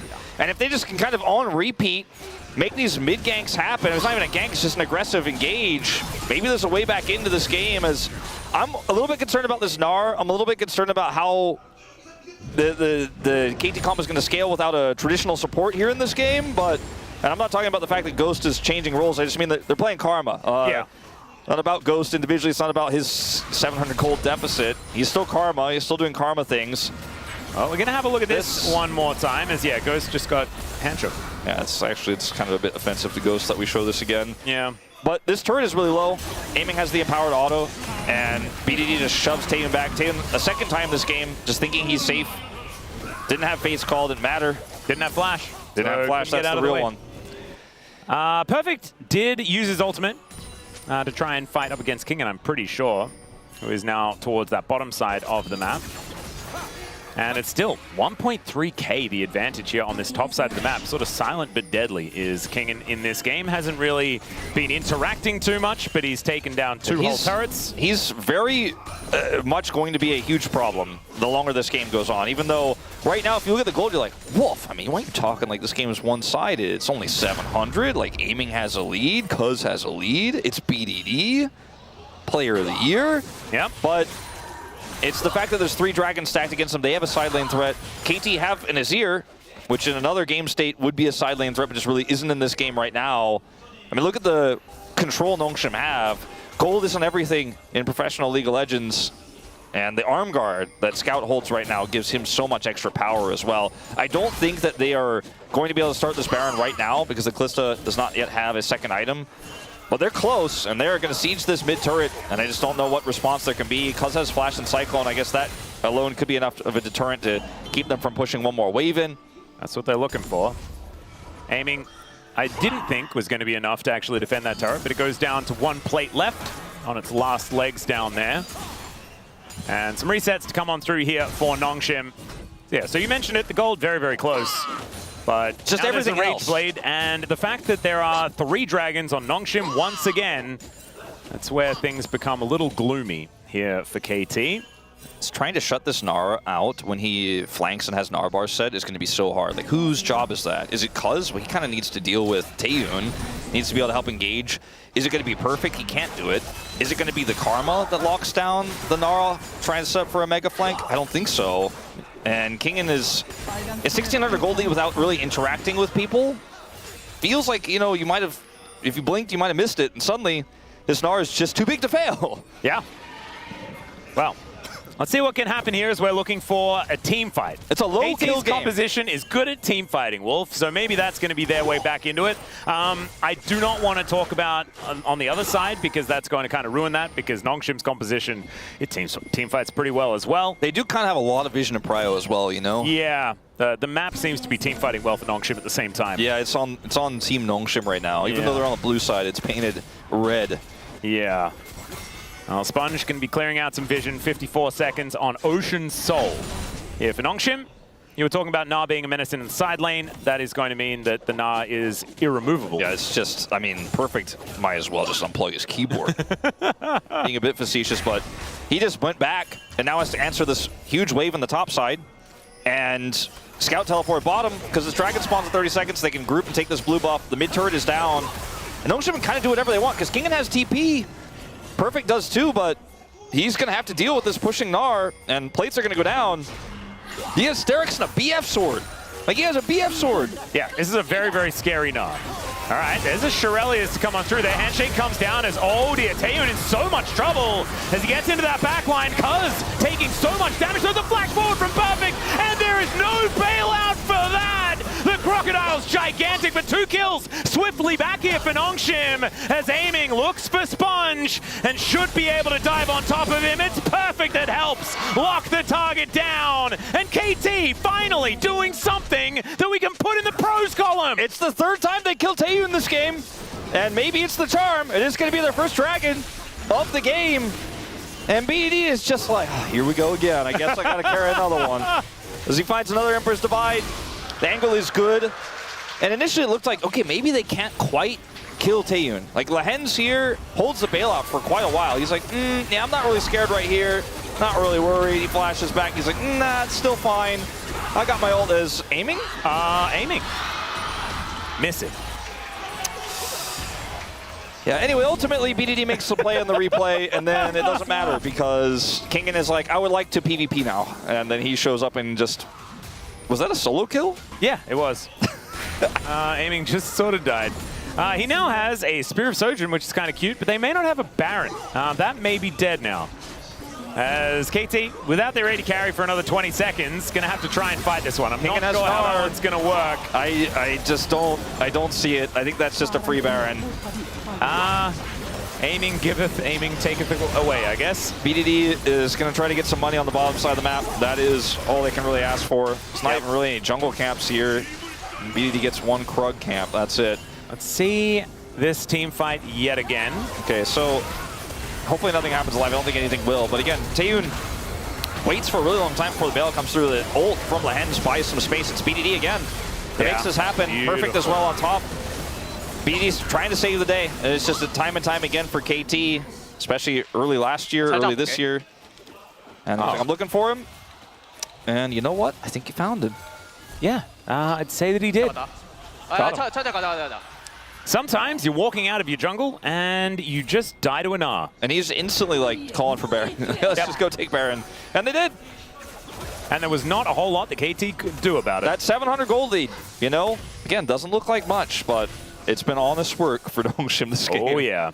There was a turret taken in exchange, I am pretty sure. Yeah, BDD, I think, got the bottom turret. He got a plate as well. And Perfect's going to get another turret on the top side here, so that's keeping the money close, but these turrets a little bit more valuable that KT are starting to lose now. Yeah, and there are 2 siege minions making their way forward as well, so that is a little bit scary. Aiming once again in his least favorite position on the map, a Sponge, taking a fair bit of damage, but there is a shockwave going wide. Maybe an opportunity now for KT, but BDD is so incredibly low. The handshake connects. As now Cuz, tagged by the Wind Becomes Lightning. As Kingen, like, how do they deal with this Gnar? BDD had to flash. He does not really have a ward to TP to here. Well, there's a teleport coming in from Nongshem. It's a lot of damage onto Lahen's. The Fate's Call does come down to try and keep him safe. As Cuz was spinning, has another charge, but isn't actually going to be using it just yet. As now Kingen moving back over towards this inhibitor turret. Looking a little worse for wear. Taeyun doesn't have flash. I think it's best to just play safe. Like, BDD playing this so well. I mean, he's so scary right now on this. He dodged. He's very strong. He dodged the shockwave with a dash. Flashes after the handshake to make sure there's no follow-up is extremely large. Like you mentioned, he got all that extra money on the bottom side while Baron was being taken. He's level 16, almost level 17. If someone's going to carry this game, it is the 004 Azir that is still giga huge in this game and does a lot of damage. And if they disrespect him, I'm looking at Taeyun right now. Again, maybe he could bring this one back because there's a lot of gold on the map to take. They win a few team fights here. And it's only 2.5k. It's not like the 8,000 gold lead that we were seeing around this stage in game number 1. So not looking quite as dire as we did see in that one. But still, I mean, this Baron has just been so valuable for Nongshim. VDD is just hard farming bottom lane as well. He's just going to say, you can have that turret. I'm just going to get as much money as I can. Oh, perfect. Comes on over. Ghost tries to snare someone, but it's going to be this inner turret falling down. I kind of feel like the overgrowth, then this moves away. This Baron was not as impactful in terms of getting permanent damage done as Nongshim would have liked. They got a ton of money. I mean, there's only one plate left on both of the inhibitor turrets, though, so I feel like that is decent value. Now we're 30 minutes in, though, and I think with KT keeping these alive and BDD getting all that extra farm, he gets a needlessly large rod. Like, obviously has, because he's a mid laner, tier 3. Sork Pen Boots aiming. Yeah. Oh, not again. We've seen this movie before. As he gets the shield from Ghost, now Kingen going to get snared, but he just throws blocks of concrete around. And he is going to be A-OK. Has a Guardian Angel, remember, so he is absolutely fine here in this game. It's Nongshim, relatively grouped up. There is Perfect making his way in. That's going to mean that we've got a 5v5 K-Ram happening. You know, at this point, Kingen really probably wants to build, because he has such a lead and he is so unkillable. He's like, I should just build Bloodthirster. But instead he's smart and he's going to build some magic resistance into BDD because he knows he's the real main threat. One more chance here for KT, one more desperate fight. This could be the tide-turning battle if BDD can do it again and find that back line. They're going to have to do it as quickly as possible because otherwise this Ocean Soul is going over to Nongshim. KT do move themselves forward. Cuz down very low. There's a hostile takeover to buy that space. And with the Rend, it's pretty comfortably taken down, although that was a little bit dangerous. Still now, there is a Dragon Soul onto Nongshim. Slice and dice here from Perfect as the Crescent Guard. Not doing too much. But KT, can they actually get in to try and capitalize on these buttons that are now on cooldown? There is still a Shockwave here for Scout. Keep your eye out for that one. I mean, they have a range advantage with this Ezreal, and BDD does a lot of chip damage, but Nongshim is playing it well. They're just not allowing them to have that in. They're just going to push mid now, look for aiming again. Yep, Kingen just doing what he loves, which is fighting, aiming in the mid lane. Another concrete is going to come on down there. Set of steps, I guess, or is it just sort of a lump? I'm not entirely sure. As Kingen throwing stuff around. Scout goes golden, though, as there's a Cyclone to come into that back line. Perfect. Slice and Dyson flashes out of the way as Sponge right over the wall and will be able to stop that Crocodile and take away the GA at the same time. Cuz is just gone. He's gone somewhere else. As Empress Divide is going to push Kingen into the enemy base. So this Gnar is dead, but I just don't know whether that's going to be enough for KT to actually find themselves a victory here. Still 3,000 in the hole. They did not get any of the inhibitors still. That is true. They really tried to hard force winning the team fight, but Perfect bought a ton of time. He is still a level 18 top laner despite his deficit into the Gnar, and he has GA. And Kingen is really trying to set something up here on the flank, but just cannot really get access. I think he should have played a little bit more conservatively back towards his teammates here. Unfortunately, instead he ends up taking a ton of damage. And Perfect buys time. Cuz gets away because he is able to make that long run. Like you mentioned, it's gone. Yep. But like all of this time in GA, for example, they're not pushing mid. And Kingen ends up popping his res here because he got way too greedy. Yeah, so both top laners just kind of threw their Guardian Angels in the bin. Yeah. Is kind of what happened there. I think this kind of trade favors KT. It's not enough to get them back into the game, like you said, but starting to wonder, can Nongshim do it? As it's been a bit of a meme on our analyst desk watching these types of games. We've seen quite a few throws. KT on the other side. One of the teams that had the biggest lead is like, can they end? Can they end? Can they end? It's the stoppable force versus the movable object, Wolf. It's just really difficult to know which one is going to work out. As right now, Nongshim still have a lot of control. They have an Ocean Soul, like they are feeling very, very good. They can also just split the map and play the game out that way. But Kingen is staying with the rest of his team as a level 19 Gnar. BDD now singled out. Oh, the split here really good for Nongshim, just making it so there's just not really a great Emperor's Divide angle. Yeah, BDD needs to be very, very careful with where he's positioned. Kingen doesn't have his GA back up just yet, so does need to be a little bit more careful than otherwise. But Sponge is just going to start off this Baron and try and clear this control vision towards the back of the pit. KT moving over, Cuz so hard. Pretty tricksy as this Wukong, so it could be a 50-50, but they have this, Kane's got the sticks, exactly. Yeah, the Rend is going to make it so difficult But let's see whether BDD can find some magic as he's looking for a flank angle. Sponge goes in, they take down Ghost, but I don't know whether he is going to be a big problem in this fight as Kingin likely to go down as well. The flash forward from BDD aiming, he's going to be able to take that one down. True Shot Barrage gets into the back line, but now the flash forward from Taehoon. He's got a bailout in a dream. The bailout wears out, but it does not matter because they haven't killed him just yet, and now BDD gets hand shook and cannot do anything. He'll take down Lehens, but Lehens returns the favor. And Nongshim are looking at match point here in Super Week. I don't think BDD could have done more in that fight, but I just don't think it was a winnable one.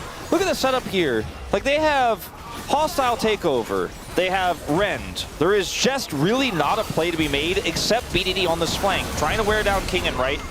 Yes, Ghost. The shockwave as well. Ghost in this initial setup is burst down. BDD tries to kill Kingin, flashes forward to get him, but he spent so much time killing the Gnar that he can't impact the rest of the play. And there's just not enough damage here on aiming at this stage, and Taehoon has so many resources between the bailout that wasn't even needed, the shield coming through, also even gets honey fruit, not that it matters too much.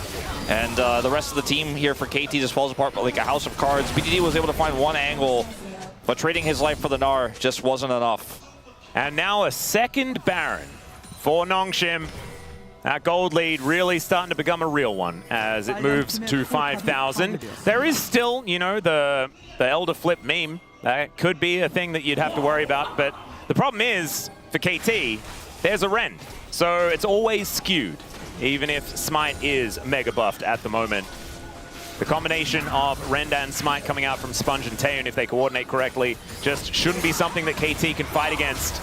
And they're going to lose a lot of their base at the same time. Second inhibitor turret to go down, as there's only so many Sun Discs that BDD can put up.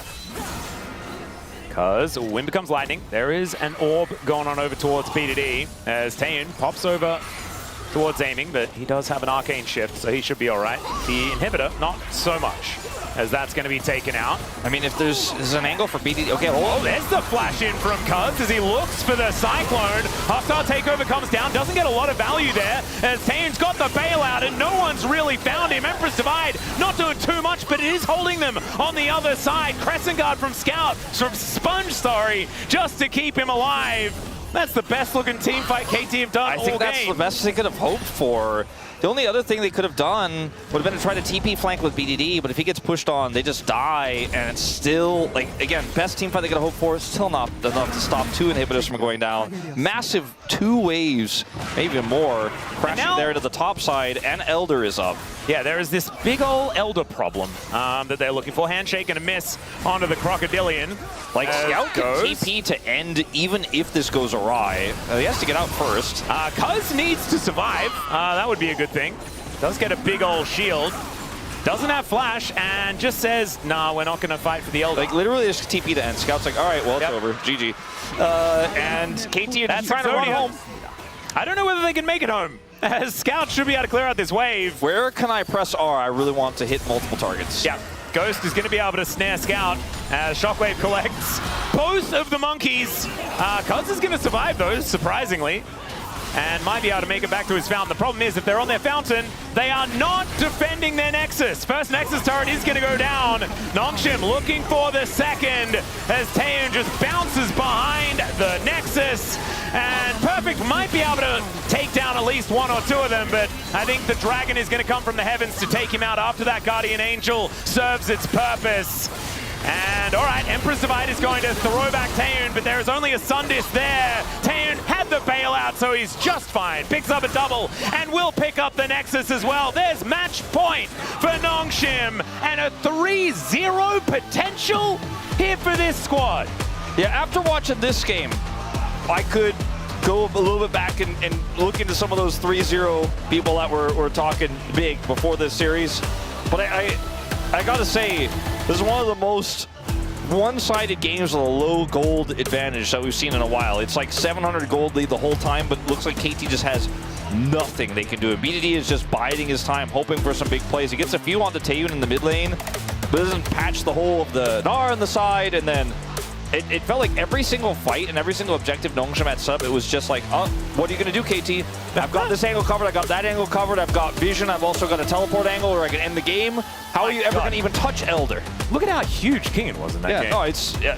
I mentioned he was 0-0-0 for so long, and then he got 1 kill on Perfect, and it was just like, okay, he's 2,000 gold ahead for some reason, and then he killed Aiming just like over and over again. And the amount of times that Nongshim just took something and then knew that they had enough. Right? They had enough to take the Baron. They had enough to secure the Dragon. The amount of times that KT just came up short, it was just too many times, and has been throughout this entire series. Honestly, it's just been, I'm kind of perplexed, amazed that KT could have messed it up like this. But they still have a chance, ladies and gentlemen. The reverse sweep is on the table. It's just looking a little bit like that may not necessarily happen. Hopefully the space has some optimism. You know, we've got the general over there. Maybe he will be able to tell us exactly how KT can bounce back. Let's go to a short break.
놀아봐 괜찮아 한번. 안 죽어 안 죽어. 한번 가줄게. 나 W도 있어 괜찮아. 어때? 괜찮을 듯? 나이 더. 맞아. 아들 이렇게 없다. 타, 타, 타, 타. 3주 볼게. 점프 4초. 아들 이번엔 살짝 띄울게. 보면. AC 가자. 나 3주가 끝났고. 타올게. 레넥. 아, 나 죽었다. 아, 한타 하자. 한타. 레넥부터 쳐봐. 야 이거 타워 세워졌다. 천천히 다시. 나 3주가 한 번 더 돌리고 갈게. 나 타워부터 깨자. 박으면 아 천천히 해. 그냥 천천히 해. 나봐줘. 아들. 더블. 나이스.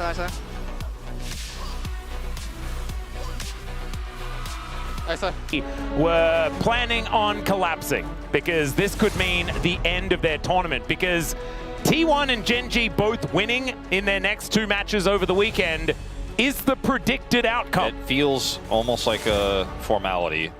We'll see. D+, I think D+ has a lot more of a fighting chance than HLE, but I have loved the start of KT's draft. Talked about how predictable they have been, but both support picks, like game 1, we saw Palu play the Nautilus. He was like, I'm gonna sacrifice lane to be another great team fighting tool. The lane was so bad, it went so poorly that didn't matter. Yeah. And then in game 2, Ghost is like, I'm gonna sacrifice team fighting power and engage to win the lane. Didn't win the lane, and hopefully here in this 3rd game, we get a support that's either more well-rounded on both sides, not as wonky and lopsided each or either way. Excuse me. Yeah. Or just in general, like a strong pairing, you know, like Lucian Braum or something pretty straightforward. Alistair first pick? Or is it Malphite first pick? Yeah, I mean, Malphite first pick would make a fair bit of sense. Obviously, Silas very happy to steal away an Unbreakable Will, but Unstoppable Force is also a pretty good one. As let's see what this final ban is going to be from KT. Do you just take away the Malphite? That might be the thing that they decide to do. I don't think there's another mid pick that you're really worried about. The Aurora's banned. Varus is so flexible right now that I suppose that is going to be the safest option here. Sponge Rock. I do think Malphite first pick is punishable. I agree. I actually think that, especially with Sejuani compositions, I feel like they deal with the Malphite quite effectively. But we'll just have to see what KT decide to do. I mean, Ezreal is gone. Corki is gone. Those are some of the more mobile 80 carries into buying space for Malphite. So aiming could have a tougher time, especially if you just slam lock Felio's Thresh. It looks like that's what they're going to do. We talked about it when Ghost was subbed in. Oh, go for the Mundo into the Malphite, who really loves to fight Malphite when he can interact with him. But Yeah, actually feels like a pretty good matchup. yeah, I do think that that's kind of, you just pick anything that Malphite can't just one tap with his R button, and then you're like, all right, well, you can't interact with me long term as this the classic. counter, the range counter. Maybe just take the thresh away, or even just go straight into the Lulu and say, I'll win this lane no matter what. I like the Blitzcrank, and that is what they're going to lock in. This is sort of a classic answer to these Enchanter lanes, but Ghost has to hit the buttons. Don't grab the Malphite. No, that would be a bad move. However, grabbing the Lulu, that would feel absolutely fantastic. Let's see whether they can actually do that, though. That's going to be the question. Very volatile, like massively high variance. I mean, this as far is as his bottom lane is concerned. This is a very Lehen's pick, right? He likes to play the Blitzcrank into Lulu. It's kind of one of his specialties. Duro as well, quite famed for it even before he joined the LCK. Yep. And so you have to imagine Lehen's is pretty good at making sure you can space this well and not get caught. Akali is taken away, which doesn't tell us a whole lot right now. Silas is banned, the Azir is Fearless banned. Yeah, there's things on the table, things like Yone and Syndra. Zoe, another big one for BDD, has often picked it in states like this, Game 3s especially. Not going to be picked this time around. Victor has seen, you know, a decent amount of play as well, especially paired alongside the Malphite. We did see that do some decent work a couple of days ago. I think there's going to have to be AP damage here for BDD. I don't think there's any flexibility there in this draft.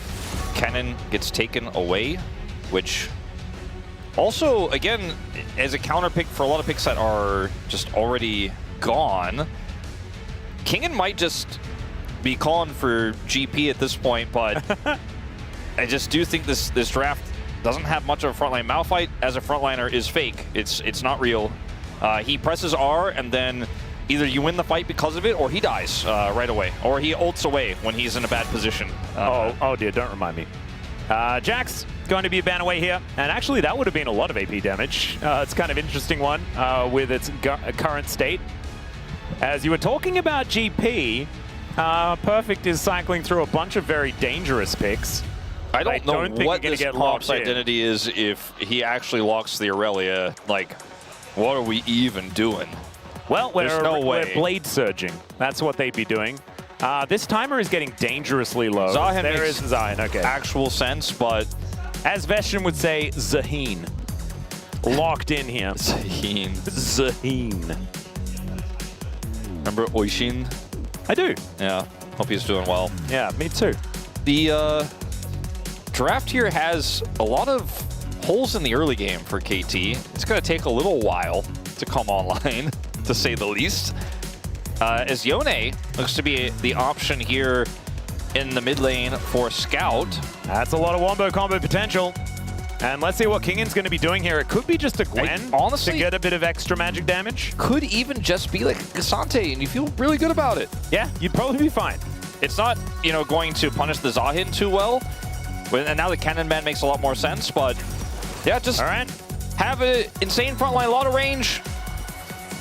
And we're just trolling with this one, I think. All right, we just want to hover a fair bit of Aurelia today. Twisted Fate.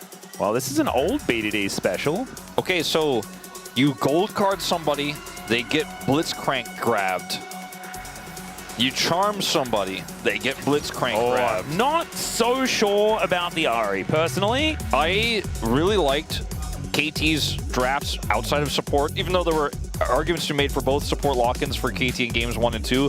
This draft, I don't really want any part of. It's so situational. You got to hit the charms. The Blitzcrank has to hit the hooks. Zahin's early game is pretty weak. The Mundo is also pretty low impact early on. This is the problem, though, Wolf.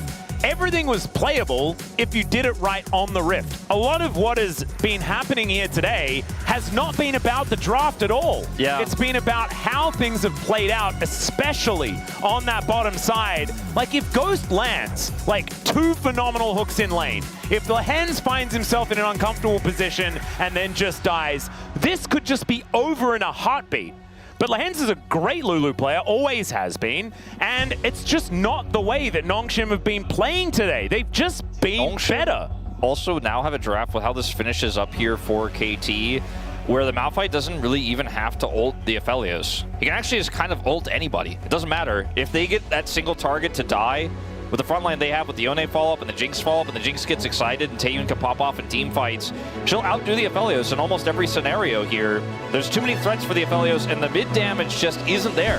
It's pick-based with the Mundo. Not sure about this one, KT Rolster. I'm a little bit worried about it, but if anything snowballs, it works out. So let's see what happens as we dive onto the Rift.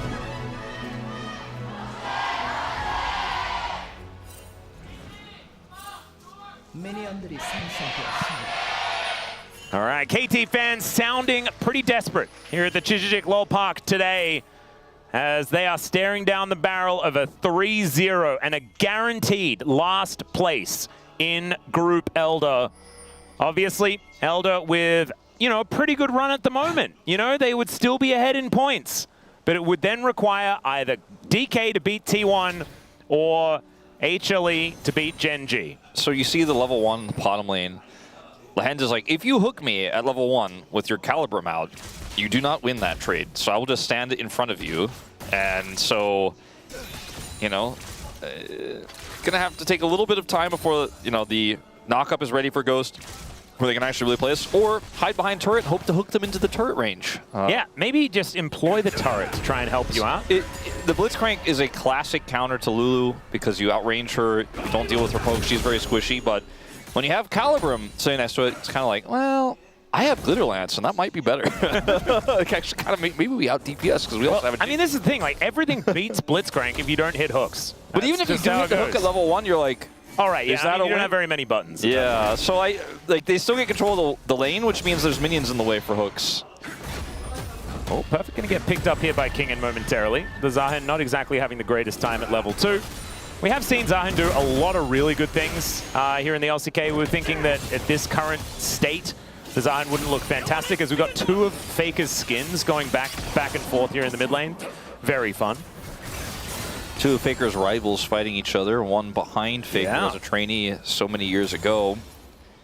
The other facing against him in countless important matchups here. BDD across so many teams. Yep. His rival on Gen G, and then later the Telecom War rival as well.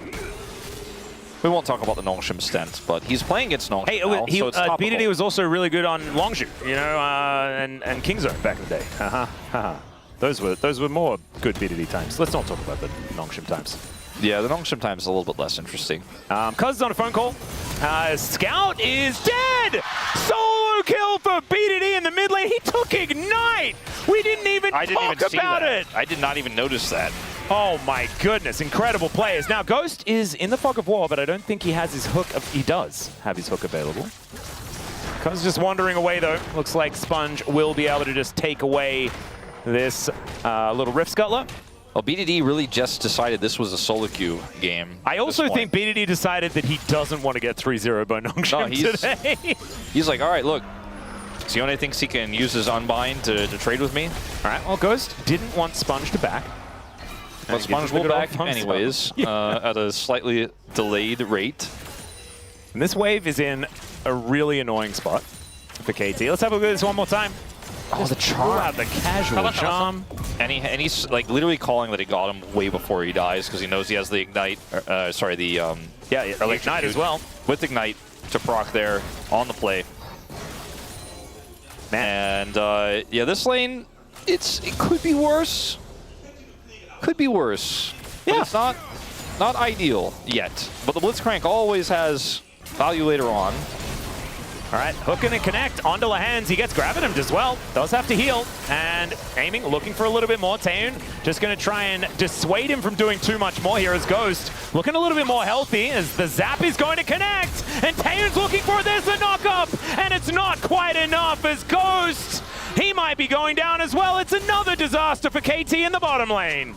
Yeah, it's just, the more you watch this matchup, you're like, if you hook him with the Lulu there, or with the Jinx there, when she presses Q and gets more attack speed, do you actually out DPS with the Aphelios? Not yet, I think. It was very close. But unfortunately, the Blitzcrank can only offer CC, but really not a whole lot of damage, whereas the Lulu can offer a lot of defensive tools, but also damage. And the Jinx's damage output is pretty high. And we'll watch it again. Like, it's it's really hard to calculate. And the Gravitum comes through, the knockup comes through, Lahenz is super low, but he has heal. The aiming puts a bunch of damage into this Lulu while Taeyun is shooting him, and the Ghost is like, I'm waiting for buttons. I'm waiting for buttons. I'm waiting for buttons. He's eventually going to get those buttons back, but it's just too late. Yeah, the flash knockup does come through without getting too much done, as aiming was already dead.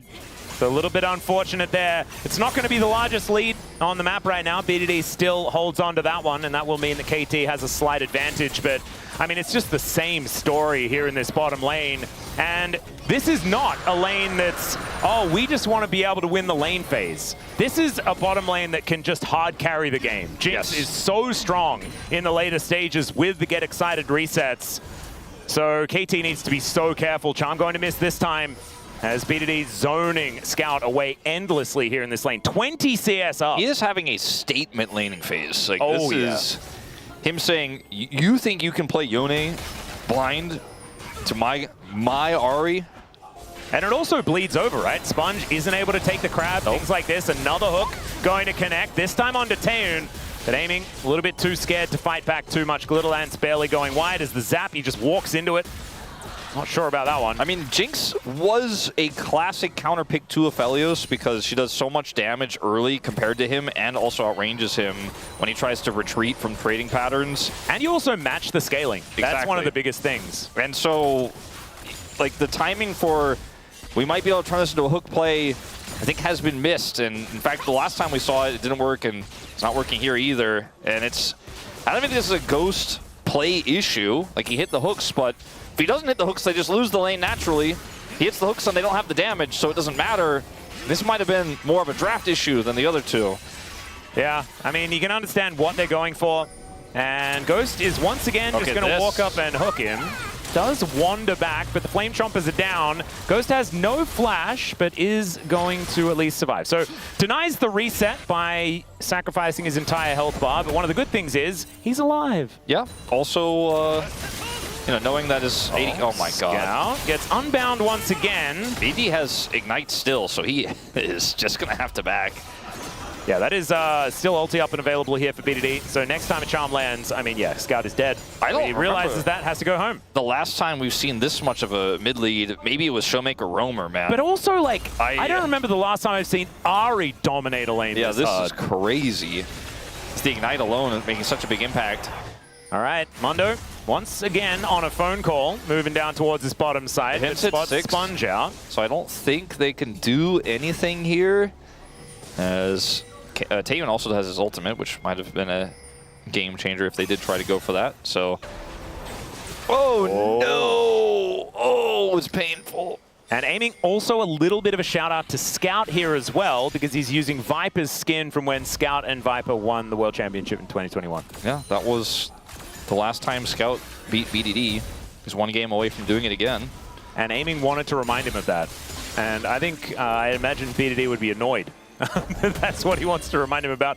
And so BDD, being annoyed, decides to just smash Scout in lane, solo kill him, and get even more. It's okay. Sponge finds the angle, and that's a very dead aiming. This is what happens when you don't have very much mobility on your AD carry, and there's a malfight. As remember, Ghost could have played Thresh. As Taeyun flashed, wasn't actually able to lock down the kill. BDD wanders on down, and so Taeyun realizes that he can't do too much more, because still on a phone call, is taking the grubs. They could have also taken the Lulu instead of the Aphelios and tried to do a few other different things. Like, there's a little more flexibility there. They picked Aphelios into Malphite as well, mind you. That did happen. And that's not what this game is about, although it was kind of what that bottom gank was about, because the Malphite ulted him and then he died. As Ghost just kind of sent his fist through the air. Almost like he was fist bumping the Malphite, kind of, you know, in a apologetic way. It's rough. Atlas, this series has been kind of shockingly not what we expected. We thought it was going to be bloodthirsty, back and forth, anything could happen, but yes, BDD is massively ahead, but I don't know if that's necessarily going to be enough. He's already... Another charm, and down will go Scout. Another Spirit Rush, and he just takes him down. Back-to-back solo kills. BDD does not want to go home. Maybe it is going to be enough. Starting to wonder. as Scout is just not going to be a champion. Do you know what BDD just typed in chat? Play safe bottom lane. That is what he typed in chat. And please, Aiming and Ghost, listen to the man, because he's trying so hard. He's like, you better hook White Charm later, okay? I will be able to find some charm angles this game. As he has Blackfire Torch put together now, even an Amp Tome on top of it. At this point, BDD should be like, Aiming, go mid. I'm going bottom lane. I'm being a bit facetious again here, but he just doesn't miss these charms. Oh, and like Scout keeps trying to hands check him with his the unbind, and he even ulted as well. I didn't even see that from Scout last time around. He keeps trying to like outplay it with the unbind and failing it, and so he dies. He's 2,000 gold behind.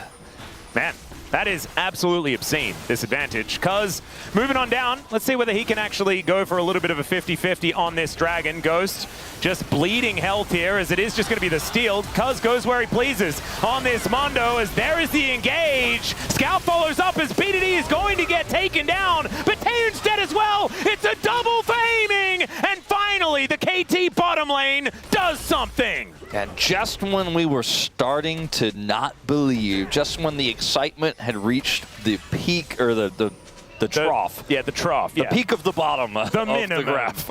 It reached the minimum. Anti-peak. Well, Lehens might be dead also. Never mind. All right, he's okay. Taeun is heading back here to lane, but Crystalline Overgrowth, see, Aiming quite able to get that plate. It's just going to let the wave crash through. Some minions will be denied. BDD was shut down by Scout, so that is good for Scout. Yep. The bad news is that now the gold lead that the AD carries had is gone because Aiming picks up 2. And the push onto the Ahri is kind of a bizarre choice here. They could have actually just gone for the bottom side of the fight and avoided the Ahri entirely. They went so deep for this that Aiming has free reign. He's full health. Like he's. I mean, the thing is, like, BDD just does so much more damage than everyone else on the map. So I think I completely understand the mindset of like, if we kill BDD before he presses any buttons, then damage potential of KT gets eliminated largely. I kind of felt like if you run away from BDD by attacking the other side, that could have been that's another the other argument, but. You are Ahri though, and you have a decent amount of movement speed. As hook onto the rock.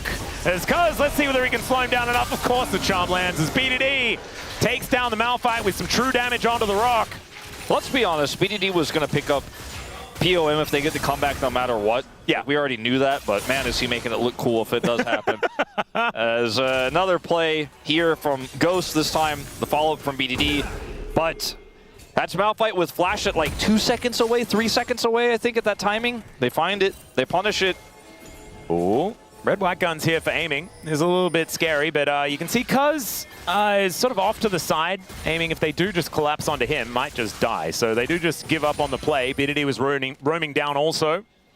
Level 11 here for Perfect. Him and Kingen just rocketing up the experience numbers, utilizing the quest nicely as Taeun just ghosting after Aiming, and he has to flash. Okay. Jinx! Yeah, that's right there. Yeah. Correct. Flash, yeah. That's why I said it, you know? Yeah, it was because we spoke at the same time. Yeah, yeah.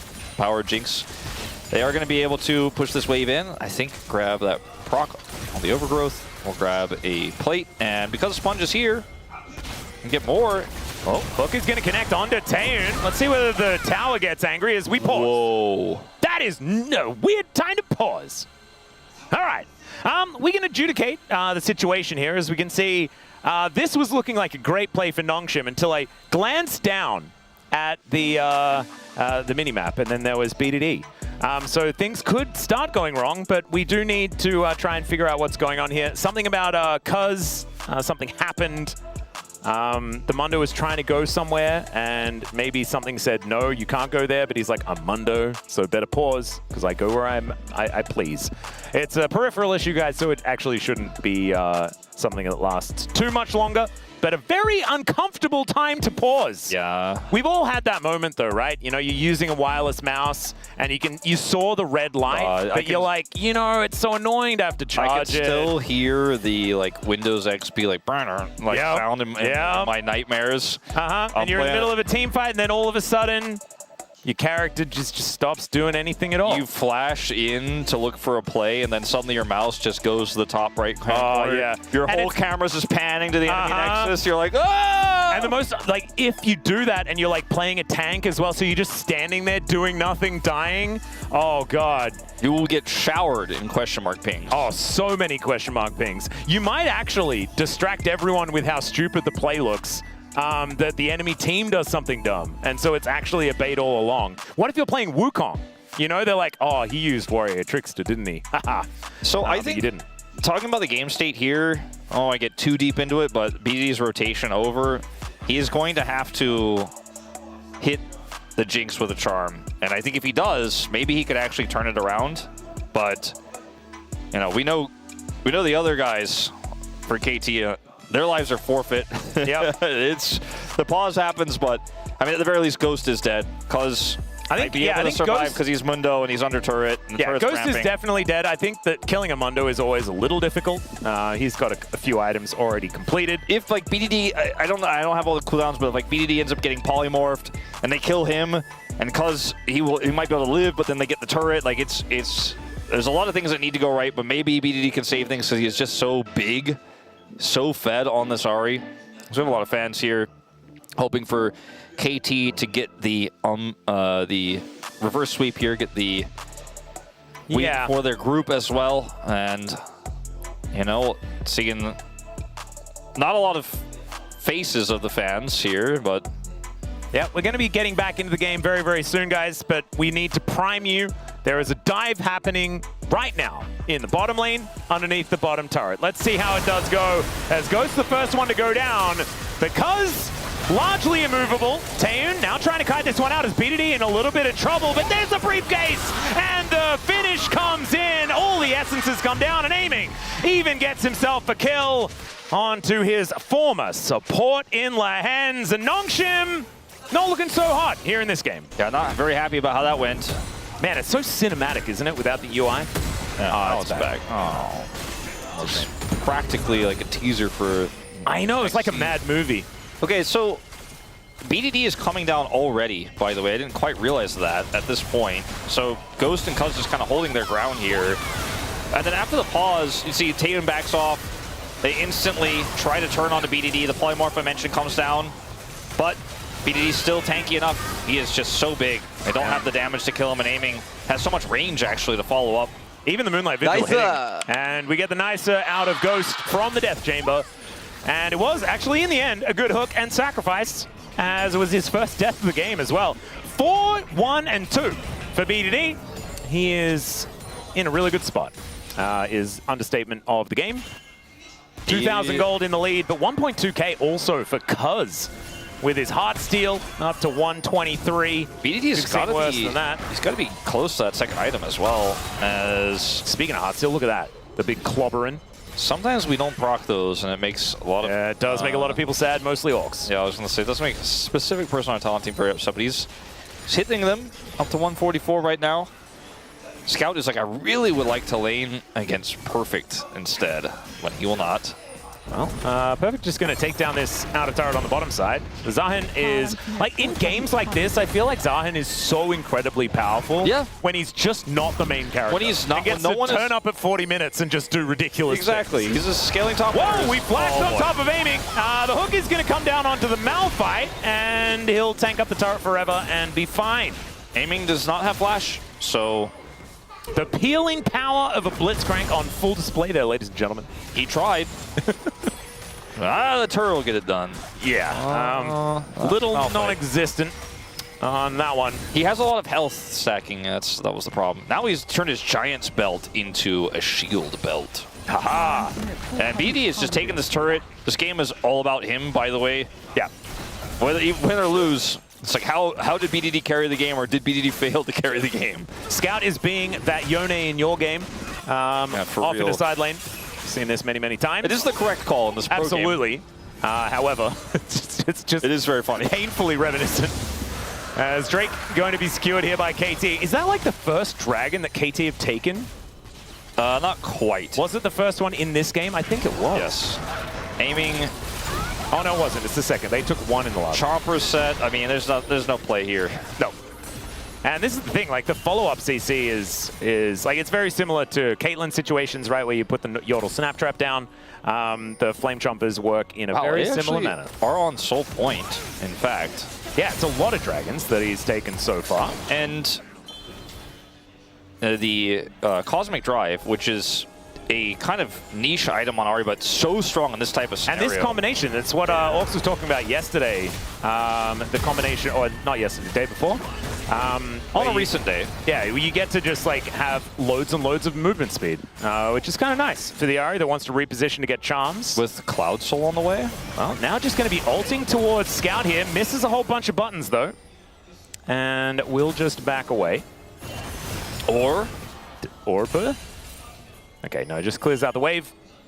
But he's got a decent amount of ability haste, so he should have that ultimate back up and available relatively soon.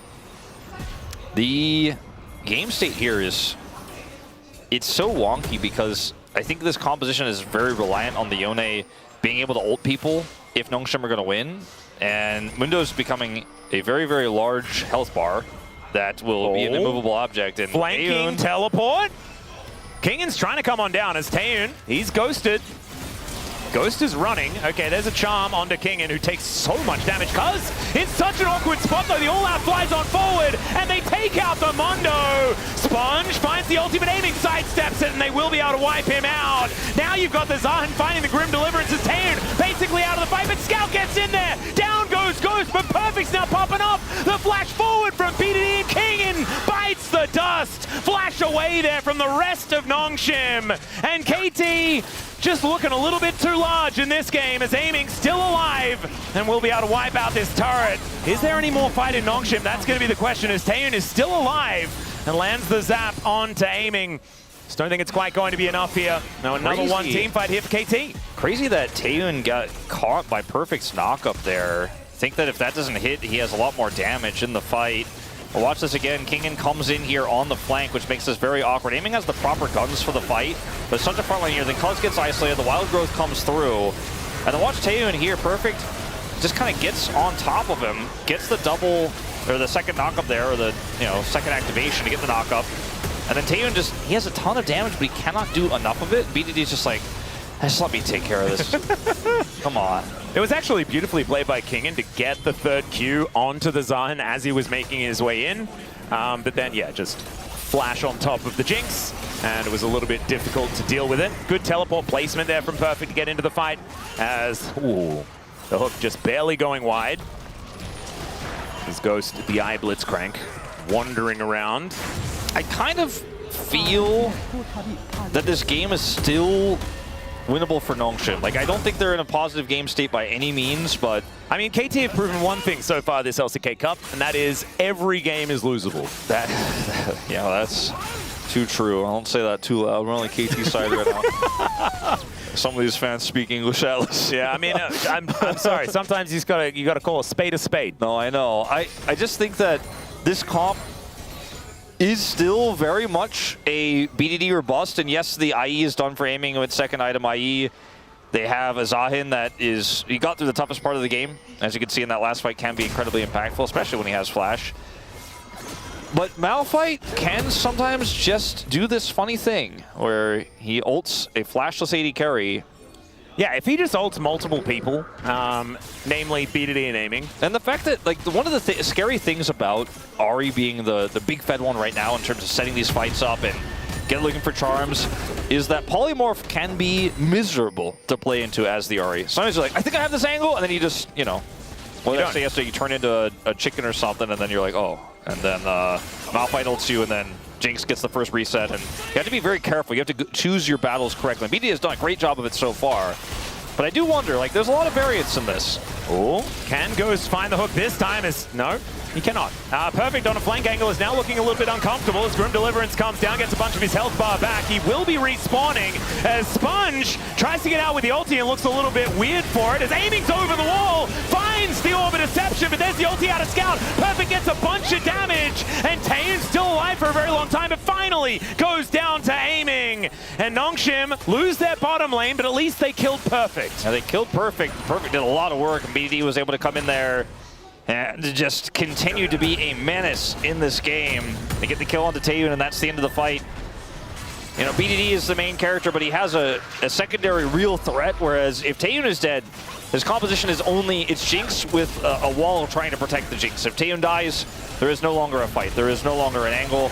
Let's see, Perfect ends up getting his reset here. He hits it, the ult on 4. Yeah, it's crazy how you see he instantly gets that passive to go into to the res. And then Taeyun here on the side really wants to do that damage, but he gets hooked! Ghost gets him over the wall. Yeah. And that is all it takes. If he lives there, doesn't get hooked, you know, BDD can't push up like that. I can't believe I missed that hook in the play-by-play. I needed to be able to celebrate Ghost, finding that angle, making it happen. He had a rough time in game number 2, but this has looked better so far. Even if there has been some of the comical moments, like, you are, in the end, the one hook that wins you the fight. As there's another one, picks out the Jinx, and aiming puts her in the blender. The 1-2 punches, the rest of KT have closed in. There's the pullback as well, as Perfect is trying to keep them interested. Down goes the Cassante. He's durable, but just not durable enough, as KT will augment their Cloud Soul with a Baron. He finds another one, threads the needle. Cannot be getting hooked as the AD carry. Ask Aiming. Yeah. He's glad to have the Blitzcrank on this side. On his side this time is...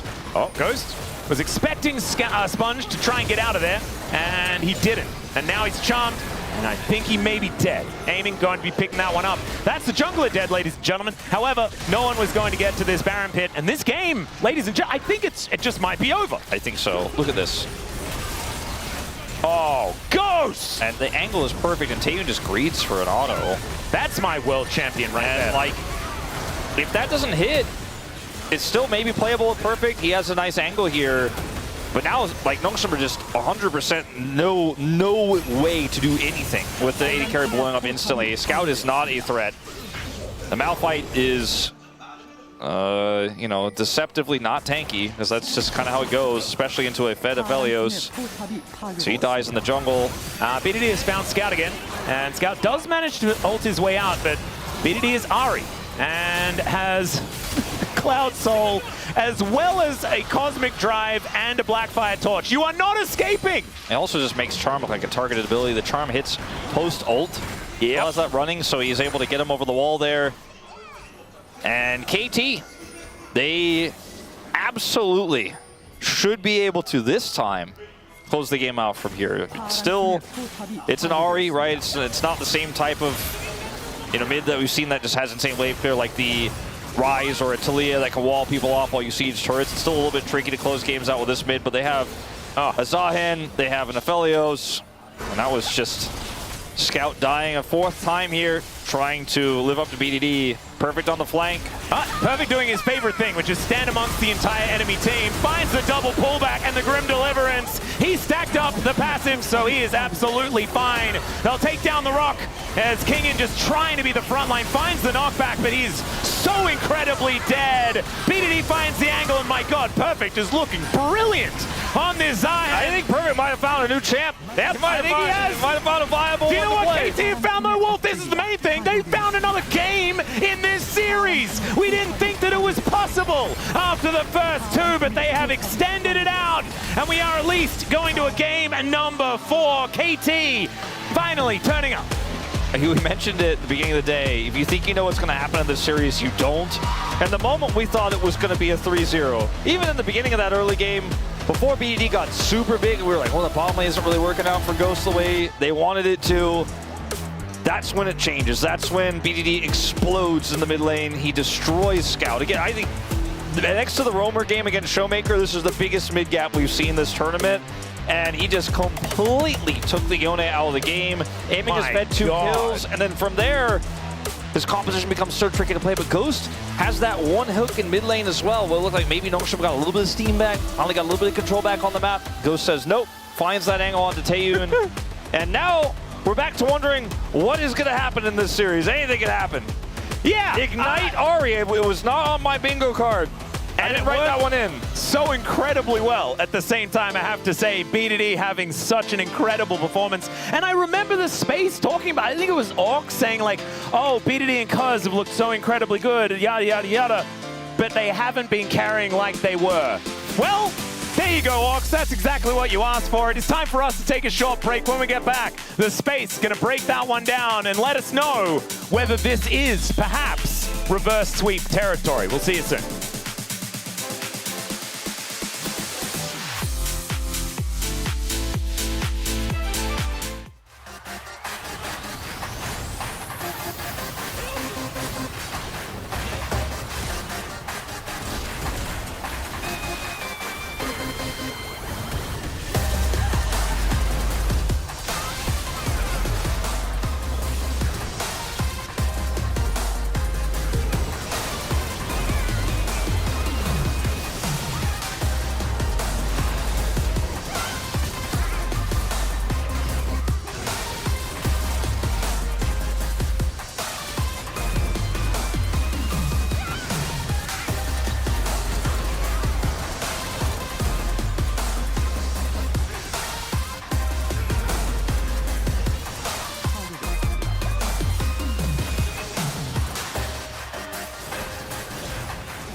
If Nongshim just close this out, Hano fans, and I hope they get that upset game at least against Gen G.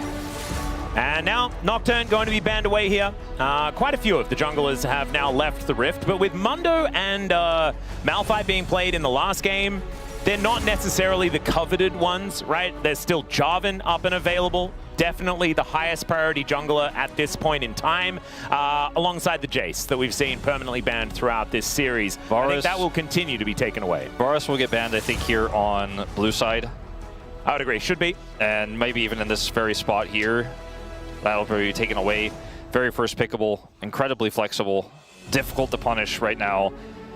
There are so many engaged champions gone. Vi, Wukong, Malphite, okay? And you're looking at even supports here. Blitzcrank is one of those ones that could potentially hook somebody, Ask Gaming, you know, if he's playing Smolder. The reason I mention all this is because Smolder might actually be relevant in this later part of this series.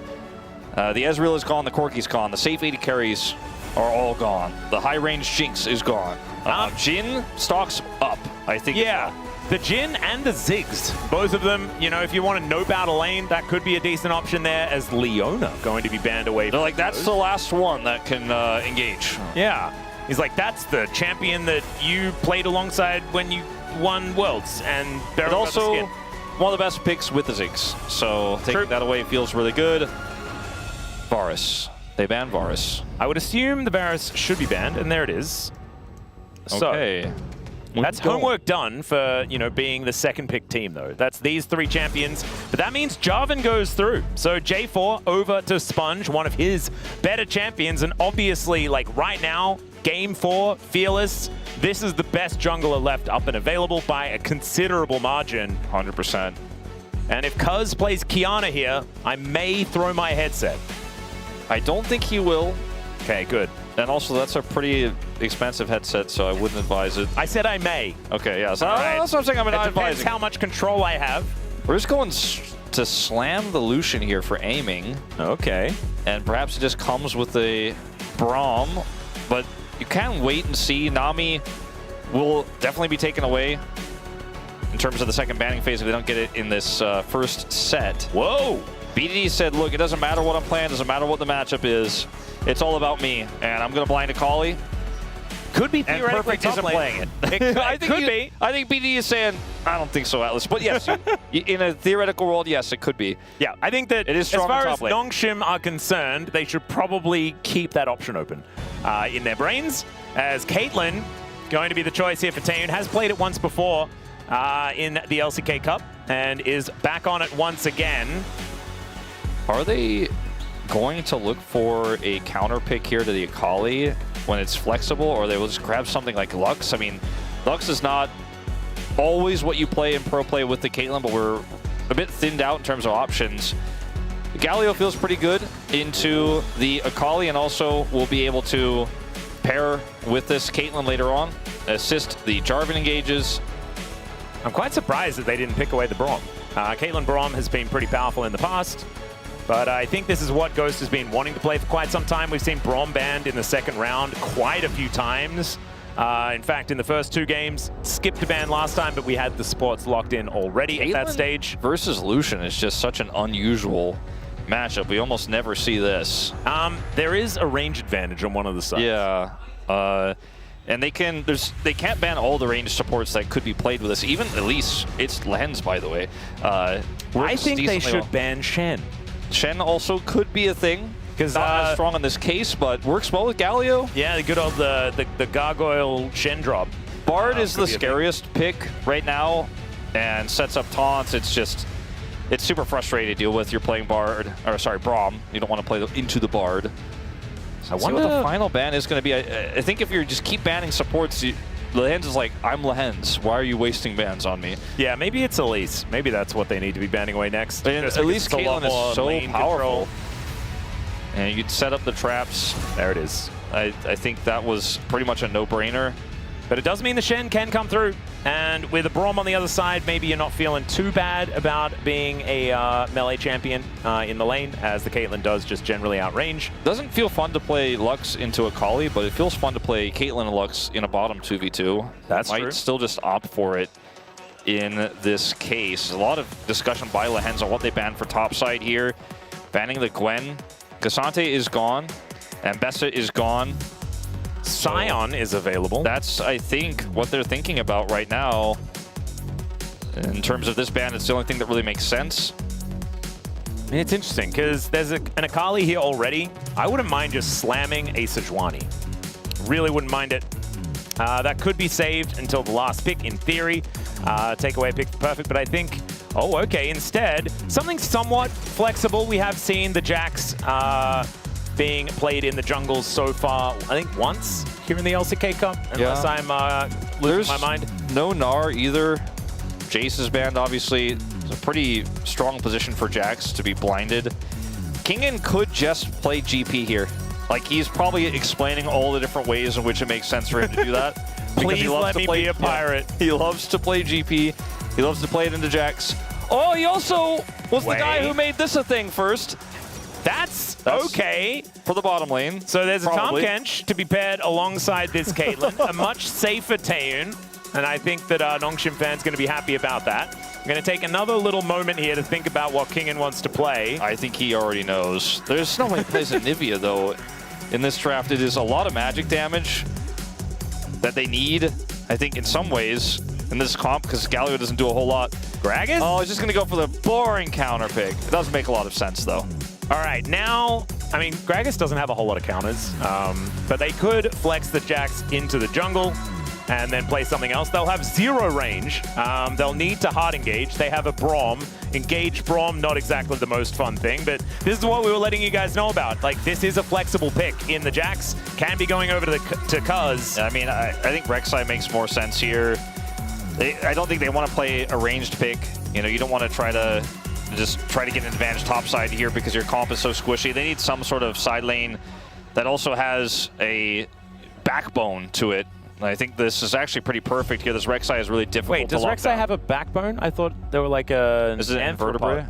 Yeah, like, you know, it's all on the exoskeleton. Well, in terms of... you have an exoskeleton backbone? But I'm really referring to the composition of KT entirely. So, like, even if Rek'Sai herself doesn't have one, she can serve as a metaphorical backbone for this composition. Yeah. Metaphoricalisms really do get to me. I'm a little bit more of a practical man. So I apologize. Did you play Refantasio? No, I didn't. See, that's why you just don't get it. Yeah, I don't get it. It's my bad. One day. I think this Caitlyn pick can do a lot. I do feel like the Tahm Kench is going to empower a lot of different forms of this draft. The Galio also gives the Caitlyn a lot of agency in team fights, and she already has so much range. This feels very Taeun or bust. Yep. And the last game was kind of that as well. And it didn't quite work out, but the first 2, they certainly did. So let's see what happens towards the bottom side of the map.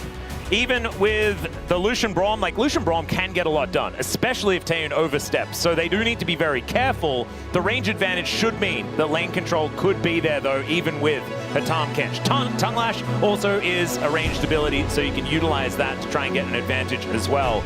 But man, KT, they might be doing it. 1 game away from game number 5 and setting up those Silver Scrapes.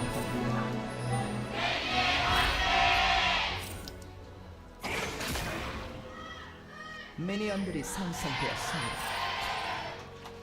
All right, here we are, ladies and gentlemen. Onto the Rift one more time. I think if you're a KT fan, one of the best things about this particular game is that you've got BDD on another champion where he can kind of just take over the game. So if things do go right here for KT, you could be having a lot of fun. You could also be not having a lot of fun because if you fall behind as the Akali, you can sometimes just look a little bit silly. As speaking about looking silly, both of them getting hit by the Peacemaker, making a whole lot of peace already. Here is Taeun. Yeah. It's not a good time to lane into Caitlyn for most champions. Just do not enjoy it. It's not great. It was already a bad time before Lucian got his range nerfed, and then it was even worse. Yeah. That being said, you do have, your all-in potential is higher. I feel like you just do a little bit more damage. You cycle your spells better, especially if there is some concussive blows that you can utilize. This top lane has some vision available here. Might be able to steal away the scrum. Might get in there. Let's see. Oh dear, just walks away and smites it. Nicely played. This top lane matchup is going to be fun because we often talk about these types of matches as wet noodle, but it feels like these are just two at a pool party, and the cooler has unlimited refills. It's going to be constantly sustaining. Oh man, Perfect should have played the pool party skin. Wait, or is he playing the pool? I don't even know what skin he used, but I don't think it's the pool party skin. Pool party Rek'Sai is so cool. Gragas has one as well. Wait, where did Scout's health go? Electrocute. Aha! Oh no, BDD missed cannon. Oh wow, that is a lot of respect. Oh, there it is. Finally, the zoom does come in. Maybe that was like the Korean cast. We're like, hey, Jonah Strong, come on, man. Where is the zoom? Well, Justice Punch comes down. BDD just going to annoy Scout here momentarily. Not pool party. Yeah, it's a shame. It does look very cool. Like this skin, there's a lot of polygons, you know, and that's cool, but it's not very detailed. Yeah. Let's not watch the top lane matchup. I want to see what's going on in bottom lane. I think the bottom lane is probably more interesting, but this is more gentlemanly. Yeah, just keep healing. Yeah, Kingen just fixing the divots, the middle of the road. Rek'Sai just really makes things messy. Yeah, Sand, stop that. I'm trying to actually keep things clean here. This is my front yard. I will not be insulted. Ghost, you know, he has had a bit of a glow up the mid-game and onwards in game number 1. Or sorry, in the previous game, not game number 1, where it was not playing. He is going to look for an angle here. Potential all-in, but Taeun going to avoid being stunned up by the concussive blows. Gets himself out of the way, as Cuz, wanting to grab his scuttle, is behind a little bit here in the jungle, given the fact that it did have his Gromp smote. It's all right, we've got the zoom in. Taeun taking damage once again as Lahen's is the one that gets stunned up. Taeun does offer a fair bit of damage back, and now Cuz looking to get in here and stop Scout. There's the interruption on the Justice Punches. He doesn't flash. Neither does Cuz. You could tell Scout was trying to lock him down under turret there with how he played that, but was unsuccessful. Denied. But doesn't have to flash like you said. Yep. And we'll just run back to lane. He went Ghost on Galio, which I do think is quite cool. Yeah, that one could work out, as now Ghost finds himself in an awkward spot. There is the Abyssal Dive, and it gets the flash out of aiming, in fact. Some great health being built up. Lahen's going to be able to chew through that to keep himself safe. And Ghost may actually have to go for a reset here, so really good trade from Nongshim towards the bottom side, as they'll utilize this opportunity to get back, get themselves into a better position items-wise. The lack of flash for aiming could come back to bite him as well in an upcoming skirmish, especially into a Jarvan. He does have his dash, of course, but it's very scary. Amount of burst damage in this composition. Ooh, that sidestep was almost good out of Perfect, but in the end, doesn't quite work out. Hate it when it's almost good. Yeah, I know, right? It looked like he was out of the way. It wasn't bad, it just was almost good. Yeah. I like saying almost. It feels like cup half, almost half full, you know? Perfect prefers almost world champion. He was. That's what I'm saying. He likes that title a little bit more than almost good. All right, this dive is going to catch him this time around. He flashes, and the flag and drag brings in Sponge. First blood over to Taeun yet again as Cuz walking on forward. Peacemaker does not connect. But Cuz not going to find any joy either. It's just a swift kill, and Nongshim well and truly on the board. Lahen's not quite able to get Ghost with the concussive tongue, but he was very close. Yep, to getting that one off there, and barely escaping is Ghost, but this is going to be Dragon. Going over to Nongshim here. Flashless Lucian caught again. And shoesless. That's one of the biggest problems, is the fact that he goes back and buys a Caulfields. As Cuz gets into the pit, and he does have Leap Strike, but Ghost is going to stand beside the Jax. Let's see whether Cuz can steal this one away as BDD dives in, looks for lands, and just blows up. Okay, that was not the big play that he was looking for there, as now Cuz needs a friend to come on over. There's the Leap Strike, as Taeun does take a combo from aiming. They should be able to secure this dragon in the end. And Nongshim right back on the horse. Yeah, unfortunately, BDD, who looks very angry on the player cam, just kind of went splat. Yeah. It's a cool idea, but this is part of why Galio gets picked into Akali sometimes. It's kind of like, you're trying to get into everything, I'm taunting you now. Yes. And punching you, and you're dead. As this was the lack of boots, like you mentioned, but also aiming is just super far up. The wave's not a great spot for him. Sponge was coming down here already for the gank, but he didn't even really end up being necessary. As I thought initially, the ult coming through from a scout was a little bit early, because BDD is like, all right, cool, I can kind of slow play this, like at this moment here. But Ghost and Cuz just super low. BDD decides to go in, hoping aiming can help burst, and Scout just says no. Yeah, just not able to get the ulti off. Was just chain CC'd and destroyed. Really nicely played from Nongshim defensively, as BDD still has a big lead as far as the lane is concerned, but Scout will still be valuable regardless of how this lane goes, right? The heroic entrance is so powerful, and all they need to do is give space to Taeun so that he can shoot people. That's all they need to do. That is the game plan. It was kind of the game plan previously as well, and didn't quite work out then, but see if BDD can generate another large lead here. This one isn't quite the same. In terms of the lane, it certainly is. Yeah. BDD is definitely making a statement here in this series saying, I don't care what Scout is going to play, I don't care how blind my carry pick is going to be, I am just better than this guy, and I am going to destroy him in lane. And so far that's been true twice in a row, just not in that team fight. Well, Ace in the hole will do a fair bit of damage there to aiming. He can drink some of his refillable, so he'll be all right. As Cuz secures his big Raptor. Not going to have more of his jungle stolen away.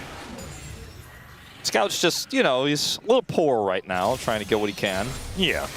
Gets a little bit. Little small chickens. Speaking of small things, the grubs have just spawned.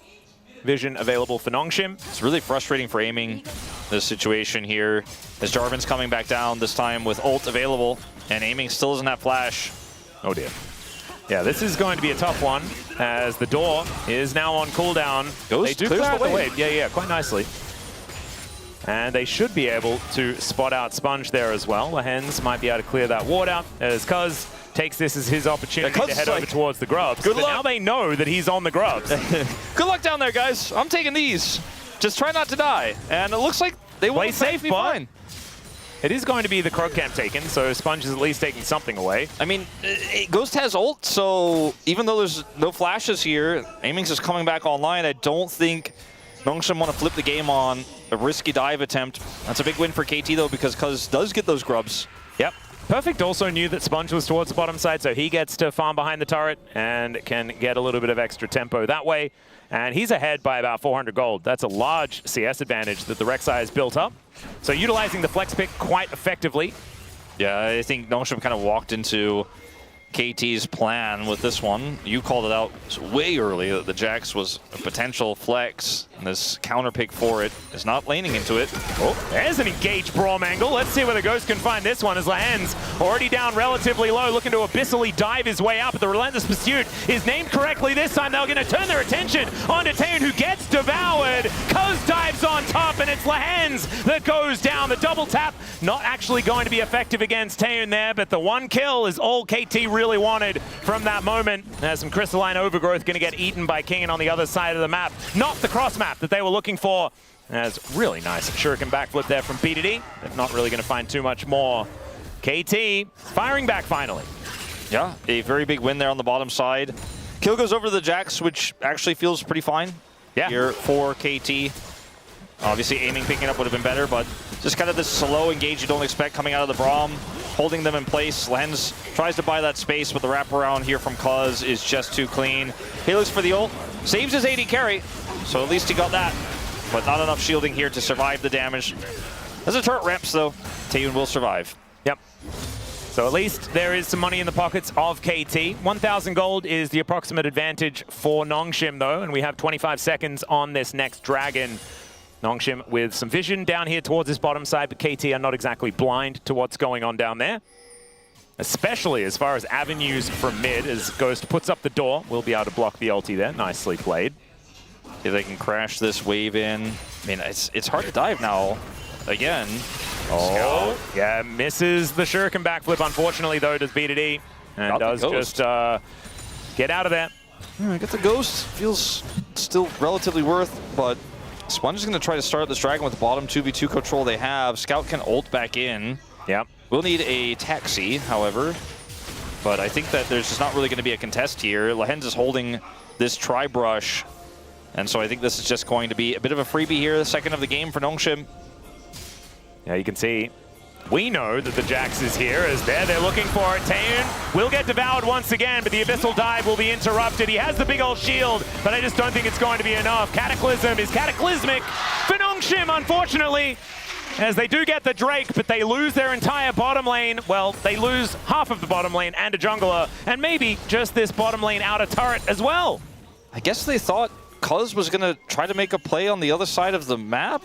Or that he was looking for the dragon, something like that. Because they just really got caught very off guard by this Jax on the bottom side, where they held dragon, then they went straight back to lane greedily. They do end up getting a double dragon, but it's into Clouds, or into Ocean Soul rather, a little bit less powerful than the Cloud Soul. And it's another set of kills on the bottom side, so I'm really not feeling great about this one. All right, and I'm looking at the vision elsewhere. Like, they have control vision in the river on the top side. They have vision in the entry brush for the river and on Krug. So I guess they just thought, he's not in the area, but he was able to path down and get into that brush. So they had enough eyes to reasonably expect he wasn't there in their defense, but unfortunately that's a risk that sometimes can backfire if you take it. By the way, Wolf, I got a crazy thing to talk about. Okay. If BDD doesn't pop off in this game, true, yeah, Ghost POM, if there's a reverse sweep. His engage Brom has been engaging. Yeah. It's kind of worked. If we think about only the wins. Yeah. I could see, I'm picking up what you're putting down. I mean, Ghost played the best out of everyone on KT in game one. I'm picking up what you're putting down. Yeah. Yeah. See what I'm saying? How about I take your potential Ghost POM. All right. And just to remind you that BDD exists. Ah, dang it. Checkmate. He existed a lot in game number 3. The amount he existed in game 3 is very large. All right, Sponge, speaking of existing, makes his presence known as there's a teleport towards the bottom side for King, and this cask could be ridiculous onto aiming. Let's see whether he can keep himself safe as the flag and drag comes in, but down goes Sponge to start this one off as BDD. I think he heard me talking about the POM. He wants to find another one as Cuz grabs that angle. Aiming still alive somehow as Kingin, I don't think he's going to be the same. It's a double for Cuz on the Jax. And KT, I think they really wanted 5 games. I think they may have just earned them. That was a massive win. And Kingin, he was waiting for a larger cask angle. He was like, I don't think I need this to kill aiming. I think I'm going to be fine. And then he ends up getting a huge cask onto so many players, but I think actually it's the biggest party cask we've ever seen. It doesn't mean anything, it just hit a lot of people. A lot of people came to the cask party. Yeah, but, that's the problem. If you share the keg with everyone, like no one really, no one's inebriated after that. So oh dear. Well, BDD. Oh, nice backflip, but I don't think it's quite going to be enough unless Ghost can help him out. He flashes out of the Cataclysm. Cuz is making his way in, and BDD just wanders away. Not very scathed. I didn't want to say unscathed for some reason, I don't know why. Anyway, Scout is now going to get stunned up, but Sponge interrupts almost everything. Now aiming turns up, but so does Taeyun. And he's going to be able to take out Cuz. There's the ace in the hole onto Ghost. And now BDD is just teleported back in. Perfect! Just executes Taeyun. He will not be forgotten as this top laner, as the Abyssal Dive was a bridge too far. And KT put them down again. yeah, Nongshim Doing a little bit of that maybe loser's mindset Umpty was talking about earlier, where it's like, we have to force this. And unfortunately they did, and it did not work. Poor Kingen, man. He's like, I think we got this for sure. There's so many people here. I mean, the teleport angle was fantastic. But then everybody gets in here. Okay, and then the Jack's Counter-Strike gets really high value. And Kingen's cast hits a lot of people. Yep, but they're not pushed into a dangerous place. Aiming is fine. He can offer a little bit of damage on the left side here. They can't push onto him. Ghost gets out. It's a double for the Jacks. And then here, BDD surviving is so massive.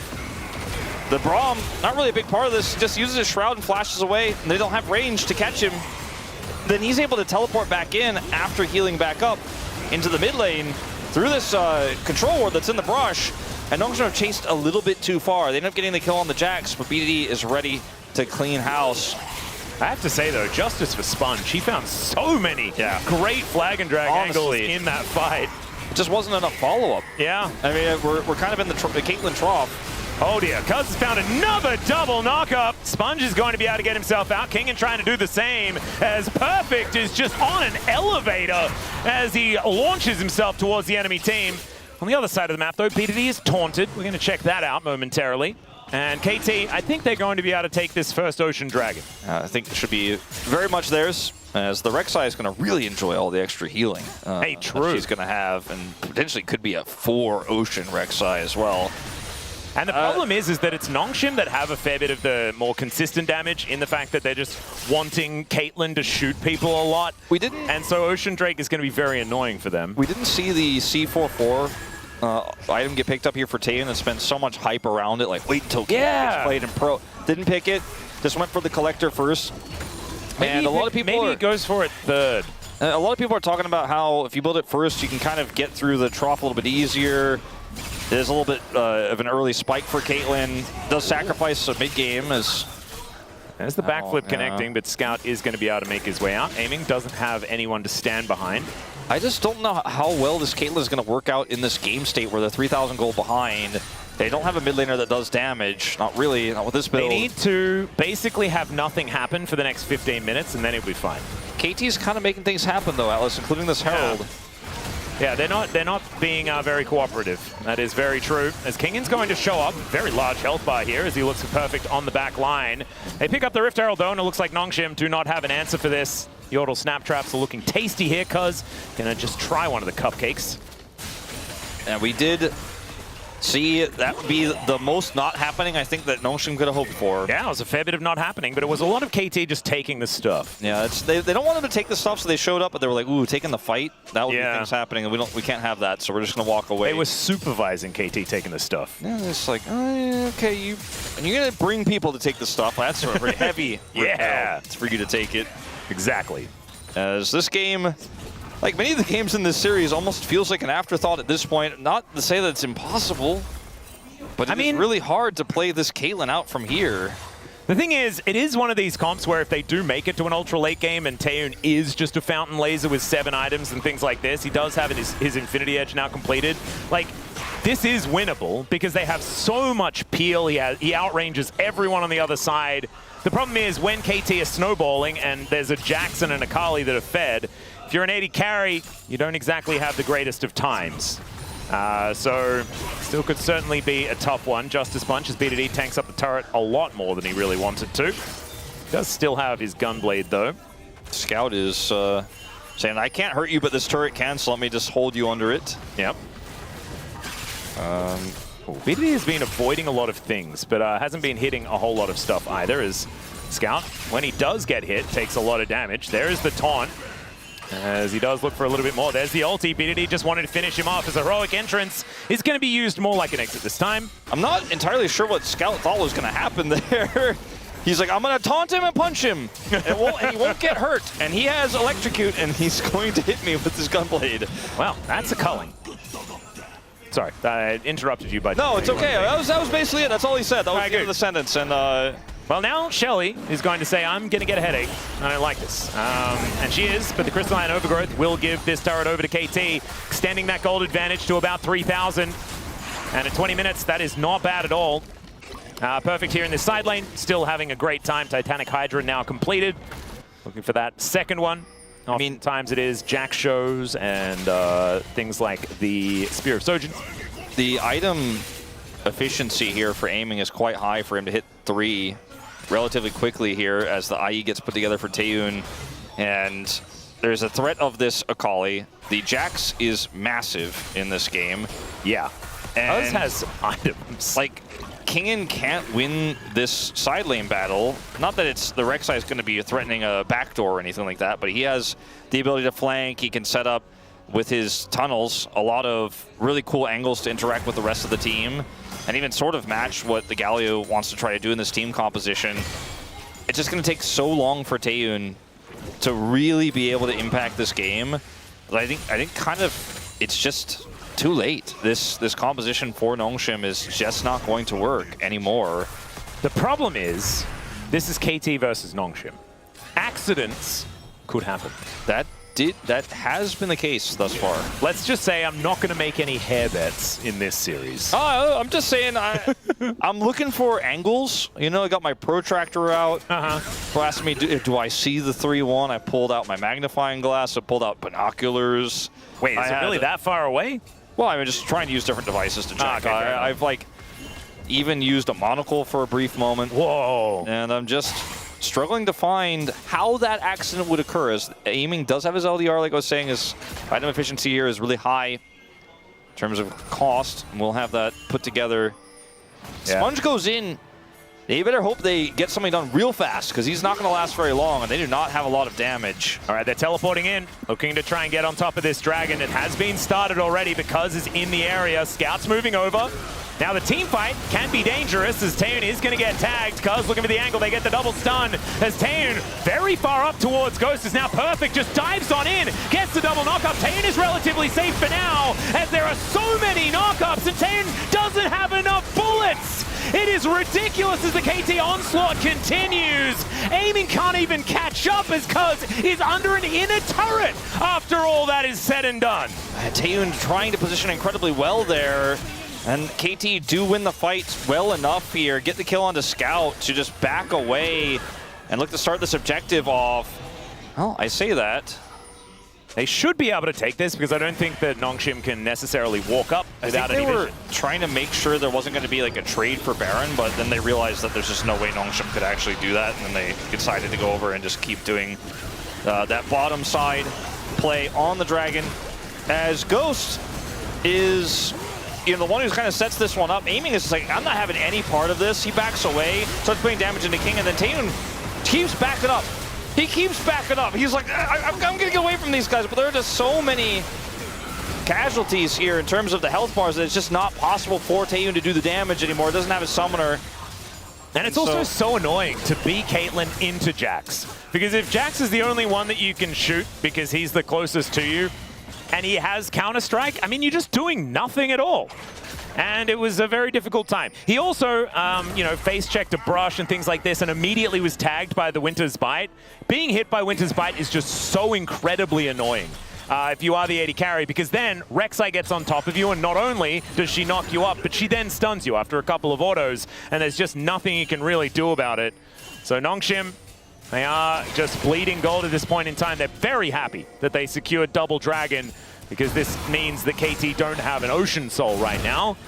But it's not looking like the good news really starts elsewhere. And the Double Dragon buys them some time in this game, you know, and Taeyun, you can see, has farmed pretty well, does have his rapid fire cannon done now. Yeah, a lot of gold. Look, Baron could be a throw angle. Okay, we were talking about the unpredictability, the things that could go wrong, the accidents that could happen. I mean, when we're looking at the throwability quotient, Scout, there's always an option. He just got a staff with a glowing bowling ball in it, which means he can actually do damage now. And he can make rifts, which is cool. That is very cool. So that's a small win. Kingen, yeah, there's not really anything going on for Kingen. He's not really hitting these spikes right now. Well, he's got a Fimbulwinds and he's completed, so he's, despite being 2,000 gold behind, is even on levels. Nailed it. He's ahead on levels, Wolf. What are you talking? He's about to hit level 17. I suppose you're right. He's about 18% ahead. He is a very large gentleman in this game. Maybe if Aiming goes for an aggressive dash forward, trying to look for some extra damage. He's like, look, Taeyeon didn't take barrier. I'm going to play this well. Maybe Kingen catches him off guard with a cast, catch him at that right moment. Maybe Sponge is hiding in a bush. There you go. Now you're thinking. I'm wrapping my head around it. The mental gymnastics are going. Mm-hmm. I always knew you were a gymnast. Only in my head. Yeah, a mental gymnast. All right, Ghost. Let's see what he can do in these next fights. It's Perfect and Kingen still just facing off in this side lane. Biddy and Scout doing the same thing towards the top side of the map. I think Baron probably going to be the next thing that we're looking at unless this game stretches on towards a soul point angle for either team. The turn on Baron, if Perfect is there, is insane. It's also pretty good even if he's not. When he has teleport to show up, he will have that in just a moment. Because they have Jax, they have Braum. Oh, culling. That's just a lot of damage that Nongshim can't do anything about. Yeah, they're just going to have to sit back and say, well, got his cooldown. Nailed it. Ping that one. Yeah, ping it. Just ping it a few times. That'll make you feel better. As they need to get enough of an advantage here, KT that is, to be able to then clear vision around the Baron and then start said Baron if they are going to win the game. Now, I want to remind everyone, in that loss against T1, I have a very strong memory about this because I've spent a lot of time talking about it. Got it. They had a Rek'Sai. They had an Akali. Okay. I don't remember the AD carry that Aiming was playing in that game, but they did not have a ton of wave clear. They did not have a ton of siege. They had a pretty big lead, much bigger than this, in fact. Was it Yunara into Aphelios? Yes, like it was Aphelios for Pays for sure, and I think it was a Yunara for Aiming in that game. They could not end the game. There were a lot of delays. I mean, his Caitlyn traps. There are not a whole lot of sieging champions. Yeah, no, here on KT. It's not a great comp to say, all right, we won a team fight, we got 2 kills, we do Baron, or we push. Now, the problem for KT in that loss to T1 was that they did not do Baron when they had full vision control. They don't have that yet. They also didn't play side lanes at all. Yeah, they're starting to get like a little bit more control over the mid lane, side lane. Kind of a thing on the top side here for BDD, and now that vision is cleared. So we'll see if KT have learned from their last Akali Rek'Sai game. Knowing it's not the strongest side lane, but it's strong enough to, hey, maybe start a Baron, look for a turn. They also have Braum, which is good for turn and good defensively on a Baron, but not great to engage. So use the Baron to bring Nongshim to you. That is my advice to KT. That I think maybe they probably are a little bit aware of themselves. Also, I've got another thing that they could probably do. Use the fact that Cuz has an entire Death Dance over his opposition and is an extraordinarily large Jax. They could also just ignore this dragon and try to rush Baron, but they're going to fight it. They're going to force it.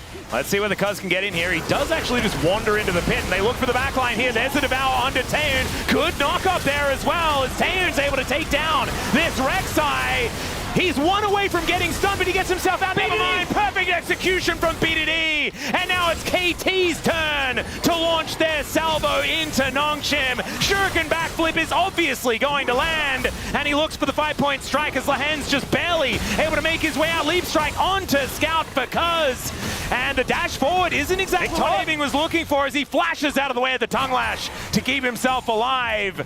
Nongshim, they didn't finish up the Drake. Is Ghost on Dragon with Smite? Yes. Oh my god, he is. Double Smite. There we go. Down it goes. Ghost, by the way, casually 0-0-10 this game. Pretty close to 100% KP. I want everyone to watch Taeyeon in this fight. Gets devoured at the perfect time. Gets out with a shield, gets knocked up, flashes the wall, plays back, kills perfect. Looks for Ghost, forces him to flash. Gets away here, kites back. He is like, I am not going to die. But the BDD eventually is able to get through all the CC. He got launched like out of a potato launcher or something like that and just like bonked him on the noggin on his way through. And he played it so well, but ultimately dies. If he lives just even a little bit longer, KT can't push like this. Aiming, unfortunately, pushes a bit too far with this dash, and we'll have to flash afterwards. The Scout does do damage now. I'm starting to believe this game is throwable. BDD is clearly saying it's not, but I don't know whether I trust him. I think if you're a KT fan right now, keep your excitement low. Yes. I mean, they have if you're a KT fan, you know that you should keep your excitement low. Yeah, they have a great position in this game, but the accidents happen. Yep. Cuz kill ability, not quite there. So he will just wander his way out. Yeah, kill ability in this lane, also not really there. Triple Ocean Rek'Sai. Yeah. That might be 4 in 3.5 minutes, and that will mean that Perfect will just take... he can take as much damage as he wants, but then he's just not really going to really care, because he'll get it all back immediately. Does not like to do Baron. They do not like to do it. Well, if you don't ever do Baron, you can't throw at Baron. Checkmate. Taeyeon takes 50% of his health bar, and so does Sponge, my god. Aiming with 4 items complete is doing the damage. He also has the items that do the damage. Maybe go to Baron. Cuz knows. He knows. No. Left. There you go. Are you directing him? Yeah, come on. Whoa, left. Right on the Baron. Oh, he jumped into the lost pit. all his health. Doesn't have flash. They don't have. They can't deny your Baron. Look, the Rek'Sai's coming up. No, don't chase them through the mid lane. Just simply do Baron. That AD carry has 4 items. Cuz has decided instead he is going to do Ward. No, left, yep, yes, to the left here, yes. Now, it's not as favorable as it was a few moments ago, but I still think viable. Yes, okay. 4 item level is 16 Lucian. Yeah. Do the Baron. Siege with Baron. You don't have Siege in your comp. You need that purple worm. Sponge does not have vision. He does have flash. He is Jarvan. You're going to have to deny him. Well, let's see whether Ghost can do that. As he drags his way over, BDD is just going to play defense. As back into the pit he goes, and down goes the Baron. There's still a lot of damage on the Ghost, but into the back line goes Perfect. He will get exhausted, but even if he goes down, it's still probably going to be worth to guarantee the Baron, although I don't know whether he necessarily needed to go in there. As Nongshim now chasing after KT. Scouts ghosted. And BDD will get into the Shroud, but I think he's still dead. Thrown around like a ragdoll, and that is going to be the Peacemaker making peace with BDD, who goes down 2 for Baron. I mean, I really hope that... I don't think they should have done Baron. No, I really hope that KT don't take this the wrong way. But I think it was the way in which they decided to move off of Baron that cost them big in this one. Nongshim now, they'll be able to push forward, grab this inner turret as well. I mean, look at the Baron power play. It's abysmal. And it's actually bugged. It's even lower than that. Oh dear, that's going to be an inhibitor turret as well. I mean, Nongshim are just continuing to push. Cuz? I told you guys Coach Comms could backfire. Happened to KT already earlier this season. All right, 5 seconds on Perfect. As they will take this inhibitor. I want the replay of the Baron as Ghost is actually trying to deny the entry here. TP, as you say. They're kind of broken up as the teleport does come on forward. They spot Taeyeon in the hands. They are kind of alone. Ghost is able to move himself over. And this is so aiming. Oh god, that's not where you want to be. But the culling just destroys Sponge. And so it's jungler for AD carry, but they need to kill Taeyeon. If they don't kill Taeyeon, this is still lights out for KT. They get on top of him, but the Devour is going to be there. The Abyssal Dive gets him all the way out. It's a big taunt as well as Taeyeon. He's got the net, but the 5-point strike will destroy the Caitlyn. And Lehens just doesn't have the buttons left. He'll get knocked up, taken down, and they do get an inhibitor. But I think KT were able to strike back. And where's the Rebel Baron power? It's still not great. It's not great, but Cuz is alive. He has a smite button. It's time for 4 Ocean Rek'Sais. Now, this is a great play from Ghost. Keep Sponge out. Get the Baron. Now just leave to the left side where you have a turret. Are we fighting here? Why are we fighting? Why is Perfect doing this? Well, I mean, the thing is, why is everyone there watching? Yeah, everyone should have left ages ago. Exactly. And then BDD here takes this wraparound instead of going through the turret and thinks he can dash back through and just dies. So I think the Baron was the right call. I think how it all happened afterwards was a bit weird. This is what I've been talking about, by the way, with AD carries in this meta, where it's like you think you caught the AD carry, but the AD carry just kind of turns around and shoots you. Did end up trading it there. And this does, in a longer fight here, thanks to Perfect's heroics. My God, he sacrificed himself without doing a whole lot in the Baron exchange, but here, Taeyeon is like, thank God I have Tom Kench, it's still not enough. In the meantime, Cuz is just dead. So there's one more Baron remaining, and Ghost's almost taken out as well. Man, there's just no way KT lose this game, right? Stop saying that, Wolf. It's just not, that's not fair to the KT fans. They did get Ocean Soul with 4 Ocean Dragons. That happened. Rek'Sai does like a bit of healing. Yeah. Rek'Sai does have Spirit Visage. KT's front door was blown off its hinges. So that's problematic. There is a lot of money on Taeyeon, who almost has 6 items completed. They are just sieging. Perfect does make his way back, but without Cuz, this is 4 versus 5. Oh, Shuriken back loop connects onto the priority target, but Perfect. there is Also, a Devour there. kind of trying to make something happen here, but I think just letting them go is probably the better option in this case. Try to get onto this turret.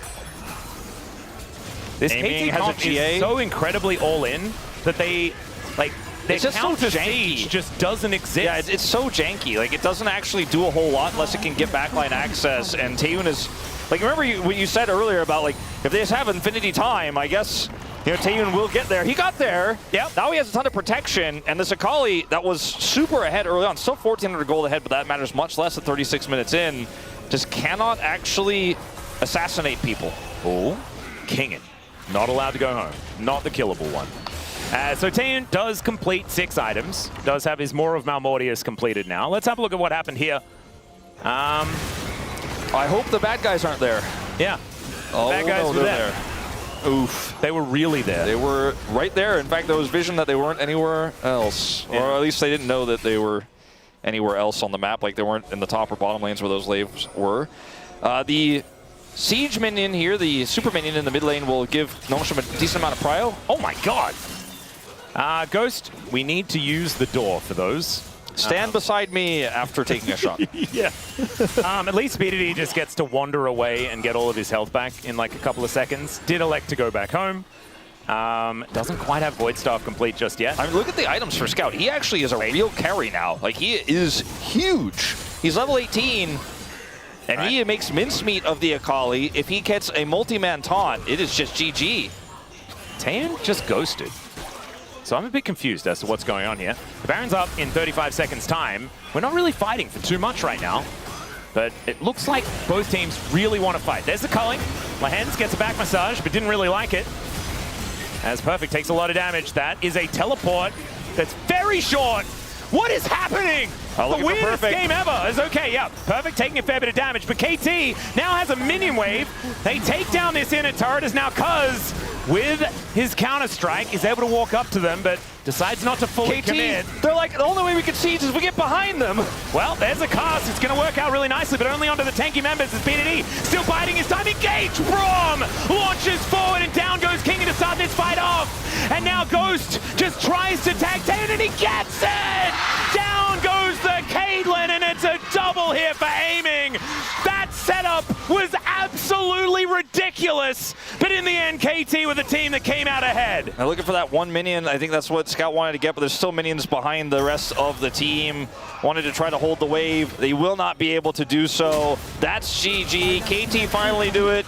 It took a long time. They could not siege with the minions. They could not use the Baron to end the game, but getting all the way wrapped around behind Nongshim with the team fight siege, I guess that's the way to do it. That's it. To 5.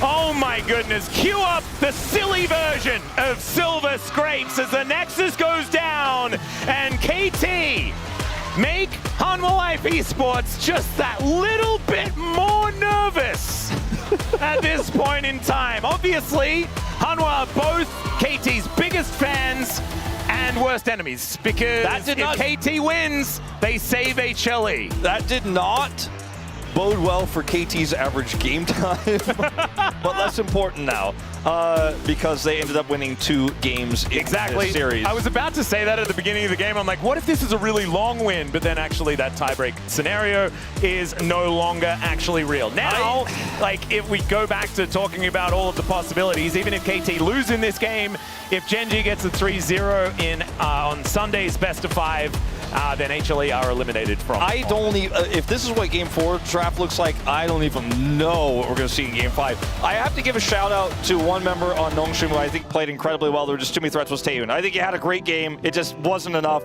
His positioning was phenomenal. He was able to kite back so much, but Perfect was too big to fail, Atlas. That Rek'Sai was very, very silly with the Quadra Ocean Soul. As we cue it up, listen to the dulcet tones of the glorious Silver Scrapes as we head to a break, then the space, then game number 5. We'll see you soon.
the win.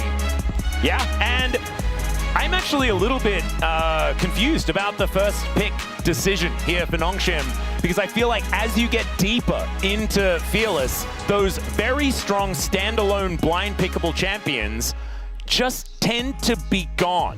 That's kind of how it goes. We're going to see the Alistair banned away first here, as Nongshim are going to do their very best to just not ban the OPs, right? But Rumble, Jace, Varus will be the bans, and so Nocturne, Aurora, and Leona will be the things that are likely going to be left up here in comparison to last time around. There may be a trap where they try to trade Varus for Jace. They could try to do something like that. That is the safest approach, is to ban those 3, but if you think you have an answer, you could leave it open.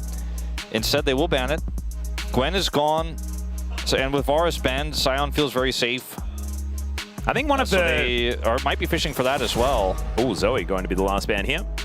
So it will be all of those picks that they banned away last time around left up, as Nocturne, Aurora, and Leona will all be available. The last ban will be Varus. It's got to be. I'm going to write that one's in. Non-negotiable at this point if you're not going to trade. They're thinking about something else, or perhaps talking about what their responses to several different first picks would be. The Nocturne, thinking its standalone self isn't necessarily first pickable here. I don't think that's strong. Bard, first pick Kai'Sa. Because she is Aurora? like, okay, Aurora is going to be the decision. Bard is a champion that we have talked so much about in this tournament, and of the 10 Fearless bans, he's not one of them. Could definitely implement that into your draft if you have the confidence to play it. Yep. There's like Zeri angles and things like that as Zeri well. also very strong. Smolder also very strong with all of these engage tools falling by the wayside. Deeper you go into series. Nocturne is going to be one of the best ways to get on top of a backline target. Yep. Also, denying the Aurora Nocturne combination, I think, is very important here as well. Agree. So Cuz going to be taking that one away. I wonder what they're going to pair it alongside. The Aurora is also still a flex, and Kingen is very good at playing top lane Aurora. Very true. This is a very uncomfortable position for BDD, but he has shown already so much in this series that he doesn't care if his pick is blind or not. And he has at least an idea that this Aurora is on the Rift, and it might be his lane matchup. Syndra has been one of those go-tos into the Aurora, and it feels like a bit of a bait here to pull that one out by Nongshim Red Force. Oh, this is actually really curious, because we see the Gwen being banned on the side of Nongshim. I feel like KT have locked in the Sion as like a bit of a pick away. We know Kingen does really like to play it, but it seemed like they were getting themselves into a checkmate scenario where the Sion was going to work out. This time around, though, the Kai'Sa will be locked in. But they need a range support for this, I think. Otherwise, blind Kai'Sa can be so difficult. And we've seen how these games have been shaped by bottom lane 2v2 matchups. The Trundle feels like too good of an opportunity to pass up with the Sion top lane. Sure, it's not great into the Nocturne, but it's not bad into the Nocturne. It's not like I think it's fine. He doesn't get a bunch of value out of his ultimate, is really what I'm saying, but he gets ultimate value into the Sion every time. So what are we going to see here for one of our soul laners? I don't think you want to split the bottom 2v2 necessarily right now.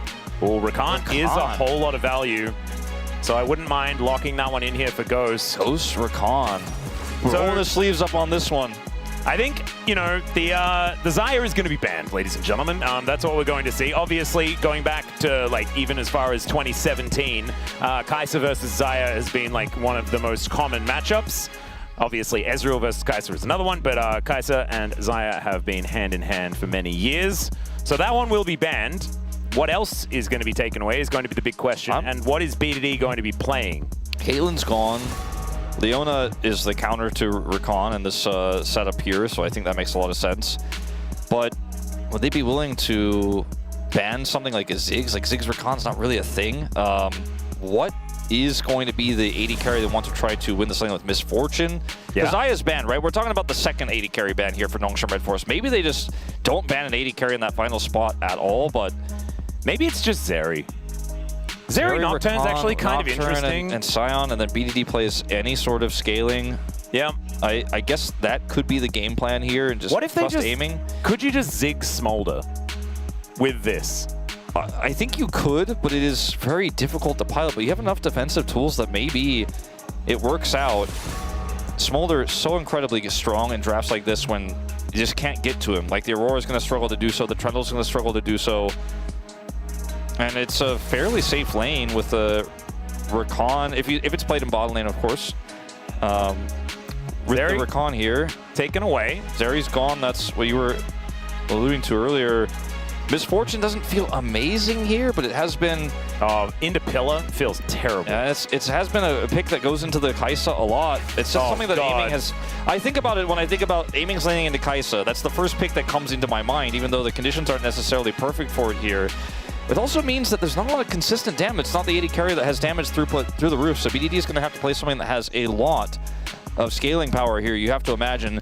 But he's waiting to see, just to make sure, where this Aurora is going before he opts for his counter pick. Well, Shen is something that Lehends has played alongside Kai'Sa many, many times.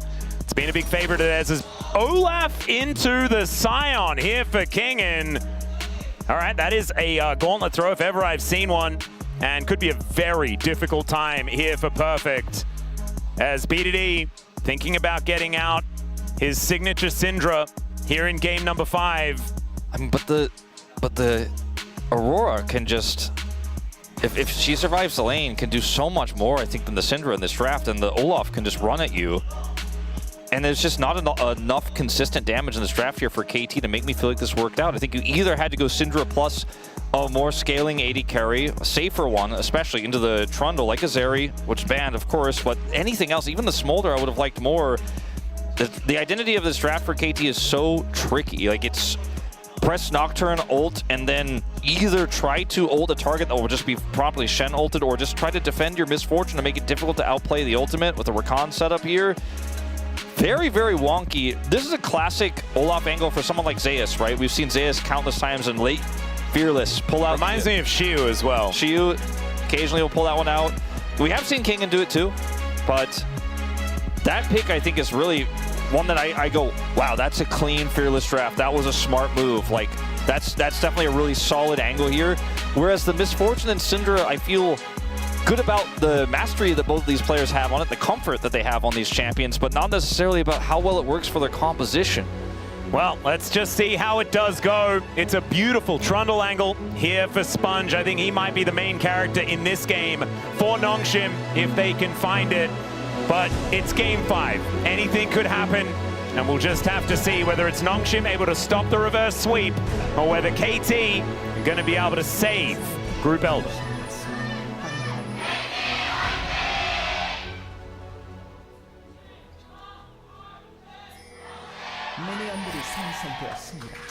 And Sponge has already done the right thing. Traditional Trundle is by far the best choice. So, love to see it. Aiming and goes down here towards the bottom side. We've seen Rakan and the Misfortune together quite a few times.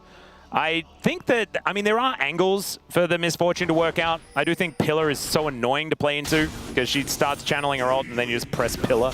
And it can get very, very annoying, as this is what Kingen is going to do all game. Yeah, his damage numbers in the first few minutes of the game are going to be high.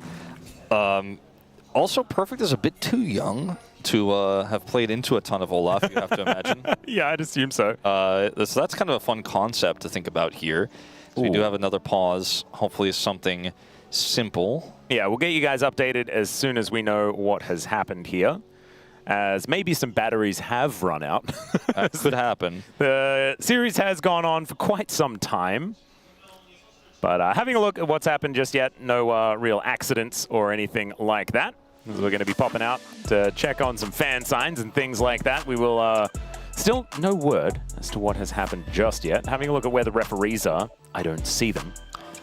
Well, luckily for us, it is a ghost situation, perhaps? Early in the game.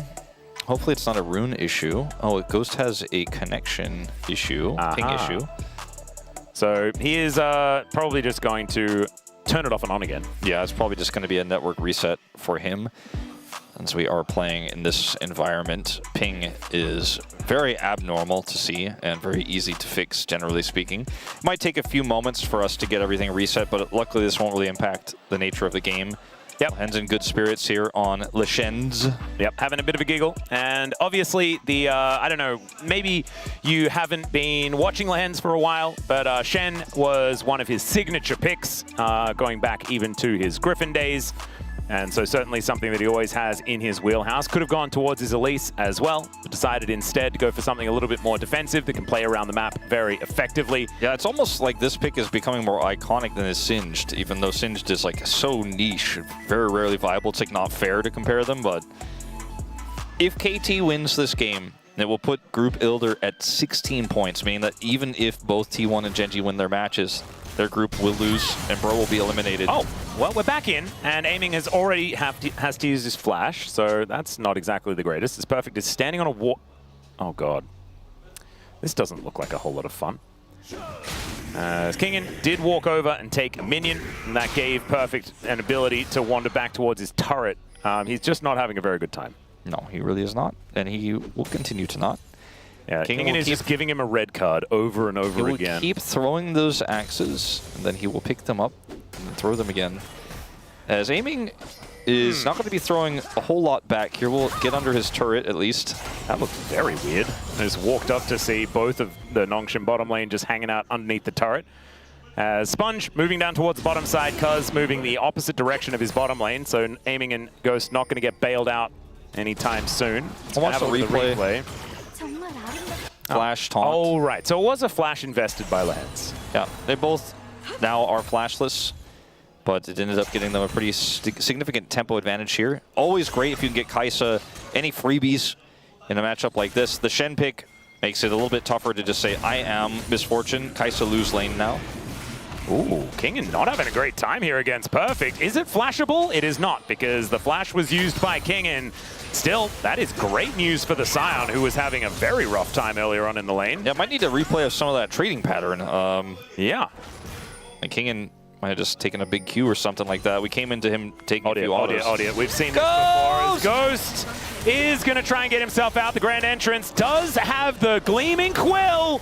That's a lot of value. As out goes the Misfortune, and Ghost is able to battle dance to him in order to taxi further away. It's still a disaster. Zaya always takes me home with her. True. What happened there? That would have been very cool if they had have been actually playing the Lovers Duo there towards the bottom side, but not to be the case, as BDD clearing out waves here and is just behind a couple of minions. Looks like we are going to see a reset here for Taeyun and Lehens.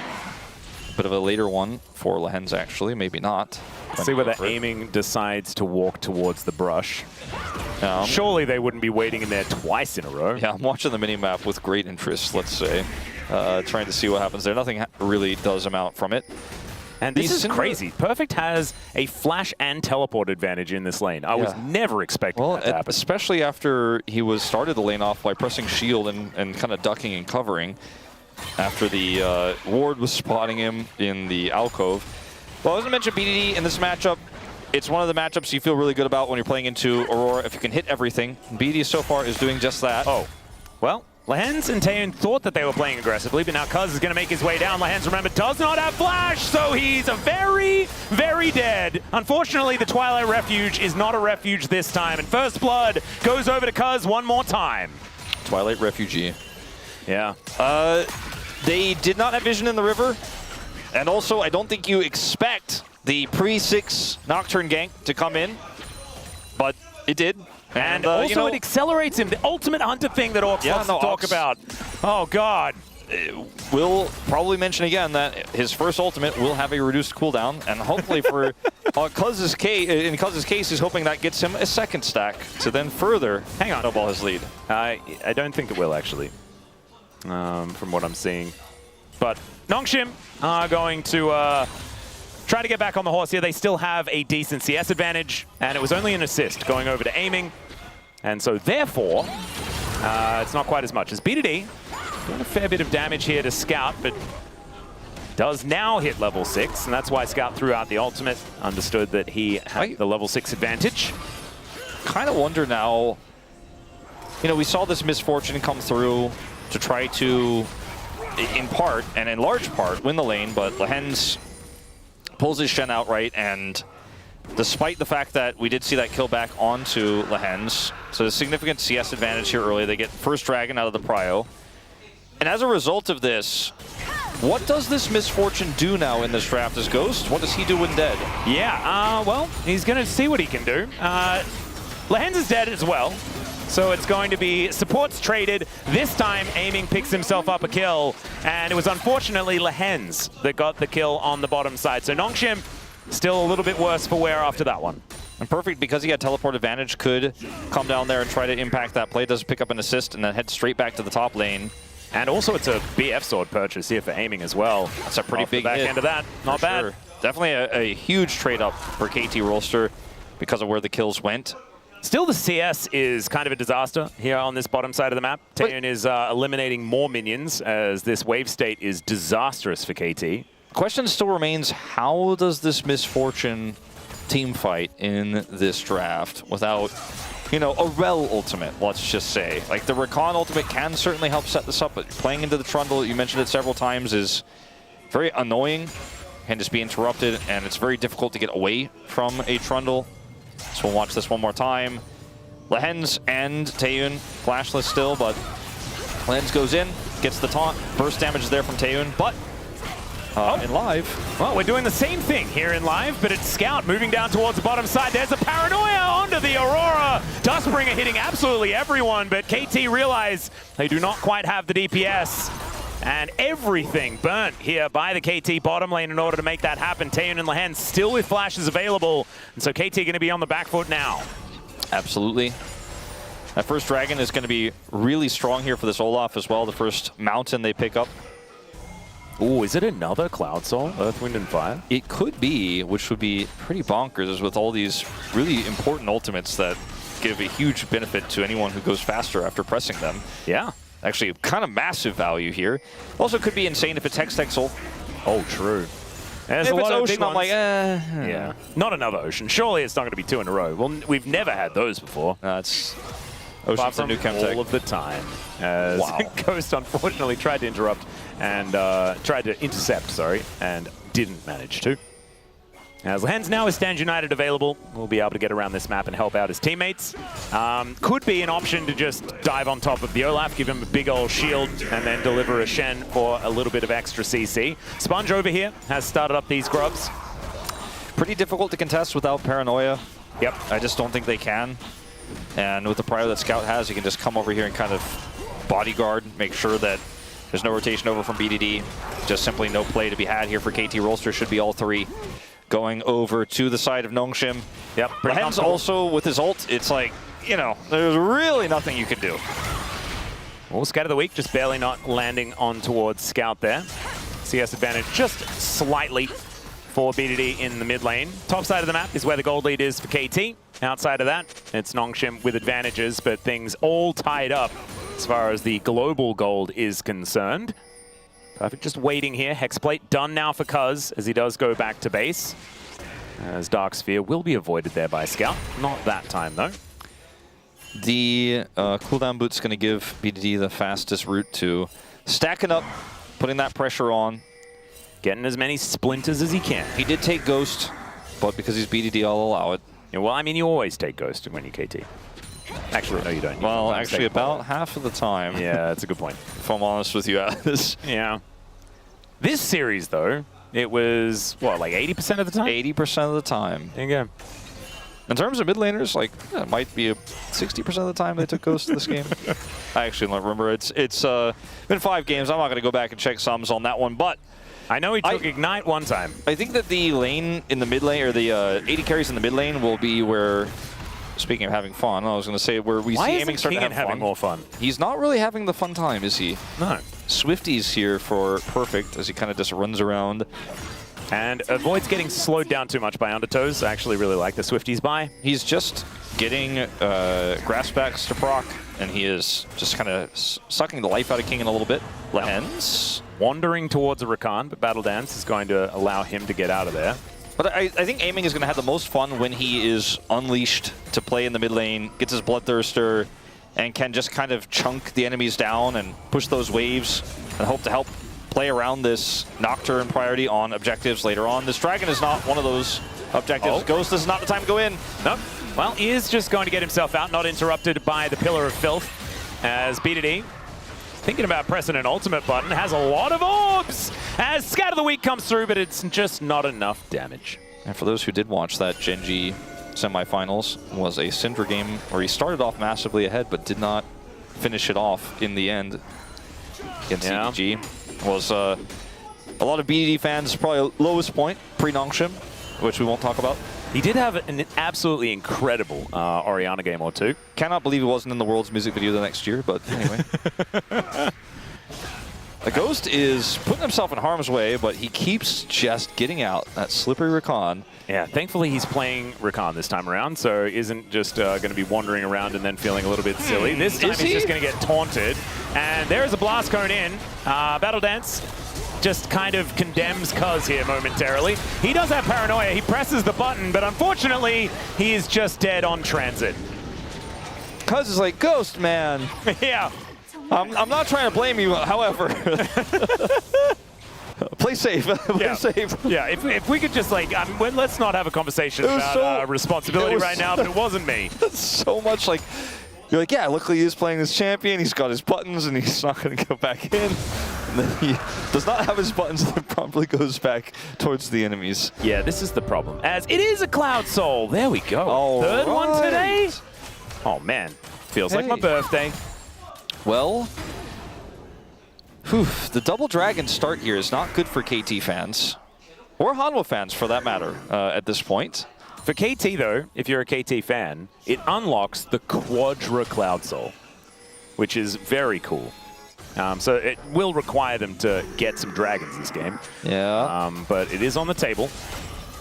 This team is in a position now to farm it out and eventually get aiming that BT, send him into the mid lane, waiting for that moment so that he can actually start to be a big threat. He's just now sending these waves into Scout, and we'll take that back and get that buy now. Just has enough money for it. Yep, to imagine. Ghost here, initially, you know, he was able to get out a follow-up double battle dance, but... Yeah, then Cuz is just kind of left out to dry. Yeah, it's really unfortunate here. Just decides to try to go in to get some damage on the Aurora. Doesn't matter. That's a tough one, you know, after such a bounce back, the Blitzcrank game, the Braum in game 4. But still early days in this game if the game time for game 4 is anything to go by. Yeah, exactly. Might be a lot more League of Legends to be played here in this one. We're not even going to start counting out chickens. No, we said at the beginning of the day, there will be no chickens to count, we just have no idea. Yeah. And we do have a cull cashing in, so that is going to shave off a little bit as far as that gold advantage that Taeyun had. As you can see, it goes down to about 450. He's going to be now going back home. Next item, probably going to be some shoes, as he's running around barefoot for the moment. Yeah, we got a little shoe icon now. Yeah, it's a bit cute. So there it is, shoes complete. And same to be said for aiming as well. Grab some steel caps, as well as that bloodthirster that you were talking about. So back to lane. And 500 gold, the lead here for Nongshim. The Herald is the next port of call for these two teams to fight over. Oh dear. Ghost is just baiting. He's just baiting. Spidey senses working out quite well. As Cuz did see that there was a Trundle walking into the brush as well, so Ghost kind of knew that he needed to get out. Early to fight for the Herald itself, but getting a lot of control vision is KT, as perfect as he's just doing going to that ignore behind the Olaf. turret thing again, as BDD tries to scatter them, flashes out of the way, as now the quickness comes forward, Flash to get on top of the hands, and I have a feeling he's dead. Yeah, Unleash Power does confirm that, as now Cuz, picking his target, decides it's Scout that they want to take down. The Scout of the Week is pretty good, but he gets out with the Between Worlds, is now perfect. Does not care about that turret, even a little bit. No. That's the kind of angle Baus would definitely give a thumbs up to. Oh yeah. Doesn't hit the champion, doesn't matter. The turret. Yep. Undertow doesn't really connect. Doesn't really care about it. And ends up being a third kill here for KT. Really big burst damage coming through the coordination here for KT. We're also looking really strong on that play. Oh. Cuz was thinking about starting off a Rift Herald, but that's a little dangerous. Scout moves down and breaks some crystalline overgrowth. Does have some spare time with this turret for now. Yeah, Perfect doesn't have ult, so it's going to take him a really long time to get down there. A lot of plate gold goes over to Scout as a result of that. Yep. BDD also makes his way back towards his top side. Doesn't have his flash though now, and a Syndra without flash is far less useful. It's Perfect clears out the wave. Nongshim realizing that they do not want to be starting off this Rift Herald at the moment. Things getting a little dangerous. It's game 5. There's a whole lot of pressure on. Ghost Once again, looking for that face check. Yeah, it's every time the observers pan over, I'm like, Bit anxious. I agree with you. I'm also in this case, we knew he was safe, but I still had a bit of a stress over that one after what has happened earlier. The game slows down again. It's funny, this Herald is up, but the other team has enough control to really start this off. Even though KT have control of the area, they didn't have Paranoia. Misfortune sitting on one item. They're like, I really want to start this, but it's such a huge risk. And now Nongshim take the vision back, but they don't want to start it yet either because they're running a Kai'Sa. There's also a Dragon coming up in under a minute. And we're going to check this out one more time. BDD immediately flashing out of the way. And this time, the go in for Ghost is good. Shuts Lehens out, prevents him from getting out of there. And then the burst comes through. The kill going over. Scout able to use his ultimate to get away. Perfect. Not going to connect his ultimate there, but they grab the plate as well. They will grab it now. Yep. On the return. And now, as you say, the Dragon is spawning. Nongshim at Prio. There's no teleport here for Perfect. Yeah, he doesn't have it. And also, how does aiming team fight this without any setup? This is the question I've been trying to find the answer to this whole time with this MF pick. Like, how does this actually work? Let's find out. Oh, they're going to try it. There's now BDD moving over. There is a train able to come on forward as Kingen could stand in front, and he is going to be able to do so.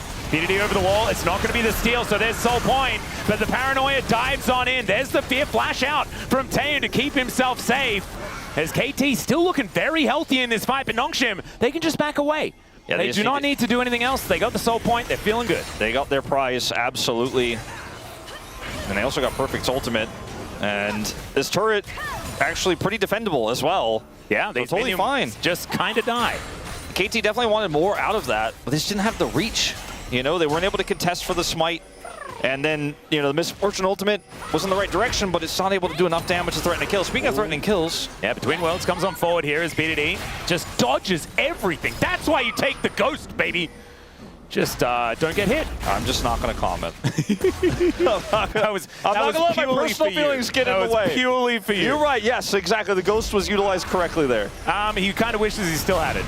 It's all right. Everyone comes in. The flash does come out of the way, but now Ghost comes on forward. Sponge is going to survive, and so does Lehens. Beautifully juggled, and down goes BDD. If only he had TP on respawn. Actually, not going to be too important in this case. The Herald does go over to his teammate Cuz, and wouldn't have been able to TP to defend this turret anyways, although Ghost kind of wishes he was alive and had it. Aiming is going to come over now. This turret will survive, it looks like, just barely on its last legs. The pickup of the Herald should be able to guarantee mid-turret here for this composition that really wants that. As KT, they're going to need to set up for it first. Well, this is a bit dangerous for Cuz. Now, KT have to fight for every upcoming Dragon. They cannot give even a single one. And this is where things get really tricky when you don't have Prio. So that mid-Herald needs to be used to get the turret. They cannot fail this. They cannot mess this up. First turret goes over to Nongshim in the bottom lane. And the gold lead is starting to really explode here on top of the Dragon advantage they have. So, I mean, you could try to hold the Herald a little bit longer, try to use it for something else. We go back to this play here. BDD doesn't have his Ghost. Lehens comes in, sets up the taunt. Not really much they could do here. Sponge narrowly escapes. Yeah, beautifully played there by Sponge, making sure that he lives up to his name as well as possible. Uses his health bar beautifully. Aiming, now moving towards item number 2, slowly but surely. And KT are playing like they just kind of win the late game. And I just don't know whether that is necessarily the case. We know that Kai'Sa in the later stages of the game is going to be really dangerous. The ability to reposition, the Stand United shield, things like this are going to make her so tough to deal with. Not to mention that even though this Sion has spent a lot of this game with a lead, it's not as big as it was, and also there's a Trundle. And so if the Misfortune gets caught or uses the ultimate but then can't reach people after that, she's a sitting duck for Taeyoon to engage on, Scout to engage on, Pillar to get dropped on, Lehens to taunt on. And also then BDD is like, I only kind of have a few buttons, so I can't really offer consistent damage either. So I do think this composition, which is behind right now and against 3 Dragons, really doesn't have legs in the late game unless Nongshim make a mistake, or perhaps Ghost finds some crazy ult angle to set up Aiming's ult. Like, that might be the only way they can get back in, it seems, at this stage. Or some sort of crazy flank from Perfect, a miracle. All right, there's the Paranoia. They dive in, they look for the angle onto Taeyoon, who gets a big old shield. They have so much CC, and finally the Scion gets in. Down goes the Kaiser, but the Misfortune's dead as well. Cuz is taken out, and even though Perfect has a huge health bar, they just do not care about it. BDD was so far away from the fight, he hasn't even been able to ult anything yet. And yeah, KT got their target, but they lost 3. Yeah. KT's kill Taeyun strategy was very difficult in the previous game, but they were able to make it work ultimately in the end to win it. I guess that's what KT stands for today. But in this one, they are, okay, mission accomplished, we killed Taeyun, but there's just not enough damage when aiming dies. And watch what he does, watch aiming in this fight. Like he's like, all right, they got set up for me. Can't quite reach for autos, but I'll just ult him. Got him. And then an Olaf appears. Yeah. And now I'm dead. He's like, I will get full value out of this bullet time, and then he takes 3 axes to the head. BDD's like, I can't get to you, and even if I could, I just don't have, you know, I'm not playing Earth. Like, I can't actually hit that many times. If aiming dies, the fight dies with him, even if they get the enemy AD carry, because there are just way more consistent damage threats on the side of Nongshim. Even Olaf being one of those.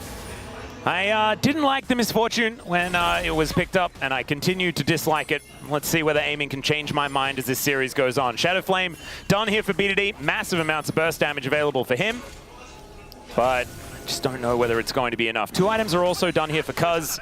I mean, if there's ever a time to make something happen, it would be now. As this is the timing where they get both the mid turret and get Prio for Dragon with this Herald. I mean, they used it at the last possible second here to get the most value, but how do they utilize that Prio is the question. Perfect trying to hold this entry here. They don't have a ton of damage for Dragon. Those are so tanky here in Season 26, or 16, whichever way you want to say it.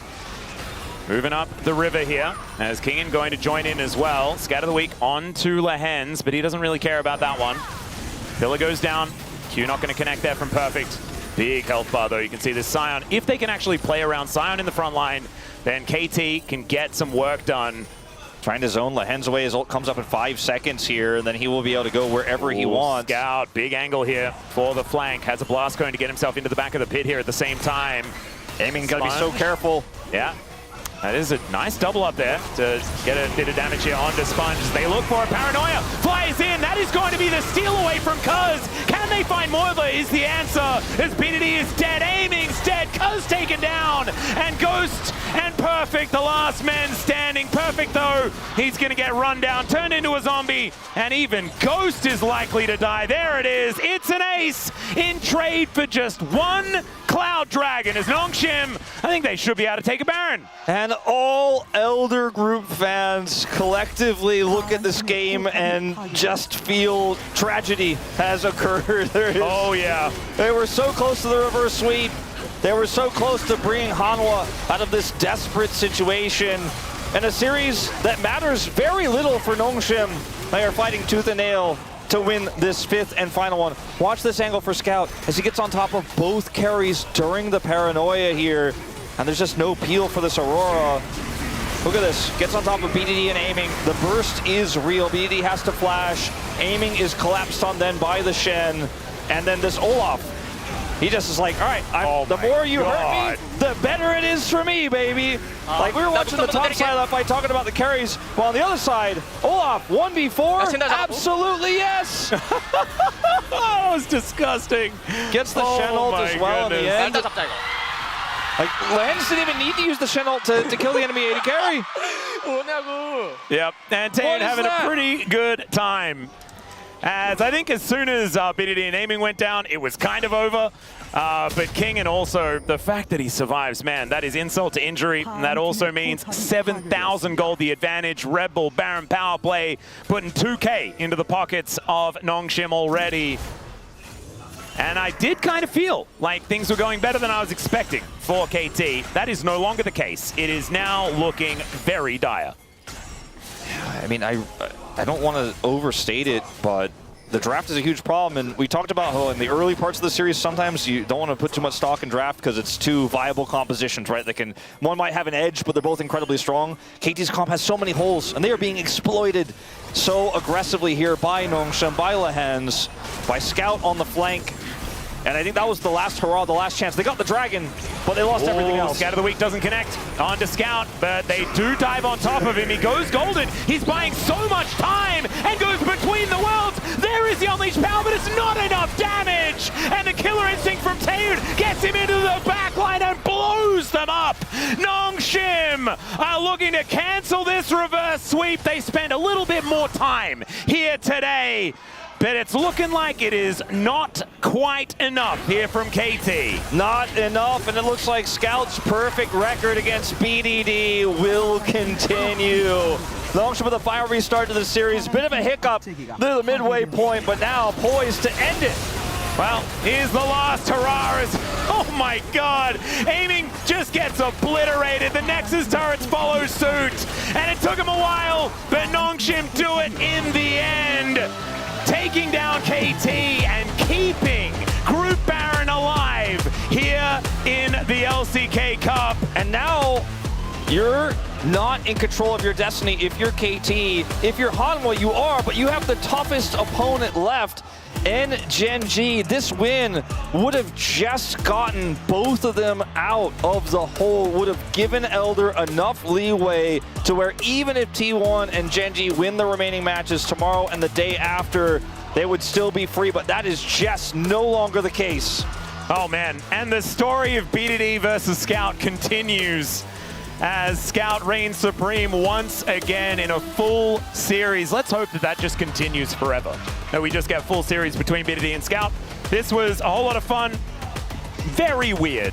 A lot of these games were excessively strange, but I loved the draft out of Nongshim here. They kept it cool, calm, and collected. They held onto the Trundle pick. They knew that the Scion was going to come in, and they just outplay them time and time again. I have to say, Taeun looking absolutely fantastic here today, contrary to what we have seen outside of this best of 5.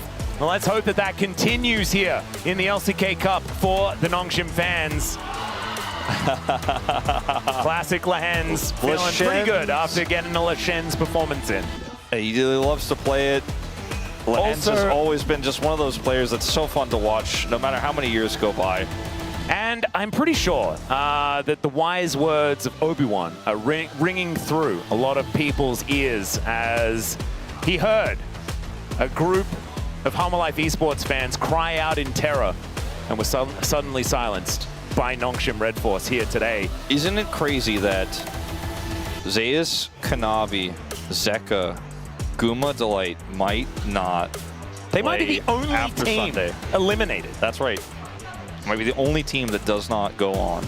That would be absolutely crazy. And you know, Hanwha fans, they won that series against T1 last year, which led to a lot of people being like, well, that's not fair. The format was changed. They got the W last year. Maybe this time they get the format L this time around. But it's on them, right? And they can control their destiny. They could beat Gen.G. They might 3-0 Gen.G on Sunday. It's just that that's not our expectation. KT feeling pretty good that they were able to take 2 wins here despite losing, because that puts them in a favorable position given that we expect Gen.G to beat Hanwha. And wait. I have one thing though. Yes. Every single day this Super Week, yes, I have got a 5-game series. And I am casting on Sunday. Well, so that means that Hanwha are likely to get a game. Let's just say that. Probably 2. They need to win it really fast as well if they just get 1. If they get 2, they surpass KT. And that total win time will actually come in now as well. It won't be calculated until after a victory for HLE, though, in that series against Gen.G. So they have to do better than a 1-3 against Gen.G as well. It has to be Silver Scrapes to guarantee it. And otherwise, they need to win extremely fast I against Gen.G. It has to be was just from data someone pulled from averaging the game time, sub 33 in that first win to beat KT that way. Otherwise, they could just win 2 games, right, as you say. Yep, but Nongshim really dispatching of KT in this one. This final draft just didn't hit, and then the support games for KT early on in the series really hindered them, because had they won either of those, which were otherwise good drafts outside of the support, we could have maybe seen KT pulling ahead and ending this one early, but instead, some comfort gets picked up, the MF into the Kai'Sa, they lose the lane, BDD plays his classic Syndra against Scout again in a 5th game and drops it, and it wasn't his fault, but the composition just didn't come together. Perfect had a great early game. There's just too many threats for that misfortune. Yeah, just didn't quite work out. I think there are a few whoopsies when it came to drafting and things like that, but in game number 5, in series like this, where the pressure is so high, I think it comes down to who has the clearest head and is able to make things happen. As Taeyun, a well-deserved player of the match here in this best of 5, a huge turnaround from what we'd seen from him previously in the LCK Cup, and it looks like we got a little bit of a taste of the LPL Taeyun here in the LCK. I'm trying to figure out the best way to comment Taeyun, because we did have a full crowd. There were a lot of people Let's just watching. say King Boo has been crowned. That's probably what I would say. Something. I'll think of something. That's a fun one. But I am impressed. I am impressed with Nongshim. Yeah? I predicted them to win this 3-2, but I didn't feel like I knew that was going to happen. It kind of feels like I got lucky with how things worked out, and I feel like I could have the perfect Pred week, I guess. Yeah, when I rolled the dice, I didn't really know. I didn't have any strong feelings as to how this series was going to go. I definitely got my prediction wrong, but I don't feel bad about it, because this series, I don't feel good about it either. Like, did I really? Was I really smart? Like, did I really know? I don't think so. And we are going to be able to get our first interview with Taeyun as well, so it'll be great to hear from him and how it's been moving over to Nongshim here, moving back from the LPL and seeing how things are going. So let's get into that right now. Thank you very much, guys. This is Seer for the POM interview translation. We're here with Taeyun on the side of Nongshim Red Force after the battle of third seeds. Congratulations! Thank you. Taeyun, after a full 5-game series, you secured 2 points for Baron Group. How do you feel? Well, for us Baron Group, I felt like Nongshim wasn't really contributing enough. But I am glad that we were able to give T1 and Genji a chance. This is the first Super Week victory for Baron Group, so if you were to lose the group battle today, it would have ended. So with the Elder Group locking in the win in that case. So did you feel the weight on your shoulders? Yeah, we were pretty aware of that. I think we actually went we came today with the mindset that besides Super Week, we have to keep on winning no matter what kind of circumstance we are in. And even with your Yunara carry in Game 1, in the later games, Nongshim seemed to maintain the lead. So what was the key point today in the bot laning phase? I think the individual skill sets and mechanics really mattered, but I think we paid special attention to the draft today as well.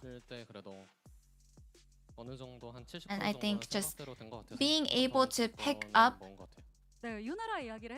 those picks that give us the prio in lane like Yunara, it felt like we actually won 70% of the time. So you're quite skilled with Yunara, and as the god of solo queue and a Yunara enjoyer, how is Yunara? I think Yunara is very well-rounded in every way, so just watching other players play Yunara made me feel like, oh, I wouldn't play her that way. I think I did really well with her. So are you trying to say that you are the best Yunara player? Well, maybe not to that point, but I think I'm pretty good with her. And after game 1, KT actually swapped Ghost in, and they seem to sub their supports out often. So what was the plan to handle this? To be honest? Never mind. One moment, please. No matter whether it's KT or not, I felt like no matter who I'm against, I can definitely win. So I think my mindset was, it doesn't really matter if there are any swaps or substitutes. I can go against anyone and win. And in game 2, the enemy played Ezreal and Karma with the intention of winning the lane hard. And bot ended up being a battlefield. So what did you discuss as a team here? It was Kalista Renata versus the Ezreal Karma. And I think it's bound to happen. It's going to be a lot of skirmishes. I think it just went as it was supposed to go. Yeah, so the laning phase, you had expected it to be a chaotic fight. But then you ended up dropping games 3 and 4 and the score evened out. And especially in game 4, there was so much weight on Caitlyn's shoulders. So what was your mindset? Yeah, at the moment when we played and the score was 2-0, you know, we actually felt really good about ourselves. But then when the scores evened out, I think me and Scout were just thinking, oh my god, okay, well, we actually gained experience anyway, so it's fine. And you were in the LPL and returned to the LCK this year. How does it feel to come back? You know, I think everyone in this LCK, it feels very different playing here. And I feel like right now we're at a point where our team chemistry isn't at our peak, but we have a lot of room for improvement, which is a really good thing. And we are going only upwards from now on. And Baron Group has achieved their first Super Week victory. And you guys have to win the remaining 2 matches to win the group battle. So anything you would like to say to T1 and Genji who are awaiting their Super Week? You know, it's shameless for me to say, but no pressure, you guys. Please do well. Perhaps you should win. Thank you very much. And it looks like your mother is also at the LCK Global Park. Would you like to say to her, say anything to her? Well, you know, I'm not really good with, you know, doing something like that. I'm not very soft. You know, I'm going home, so let's eat something yummy. Maybe 닭갈비? You should say thank you, I love you. Well, okay. Thank you, and I love you. And that's the end of the interview with Taeyun, and back to the space. Thank you.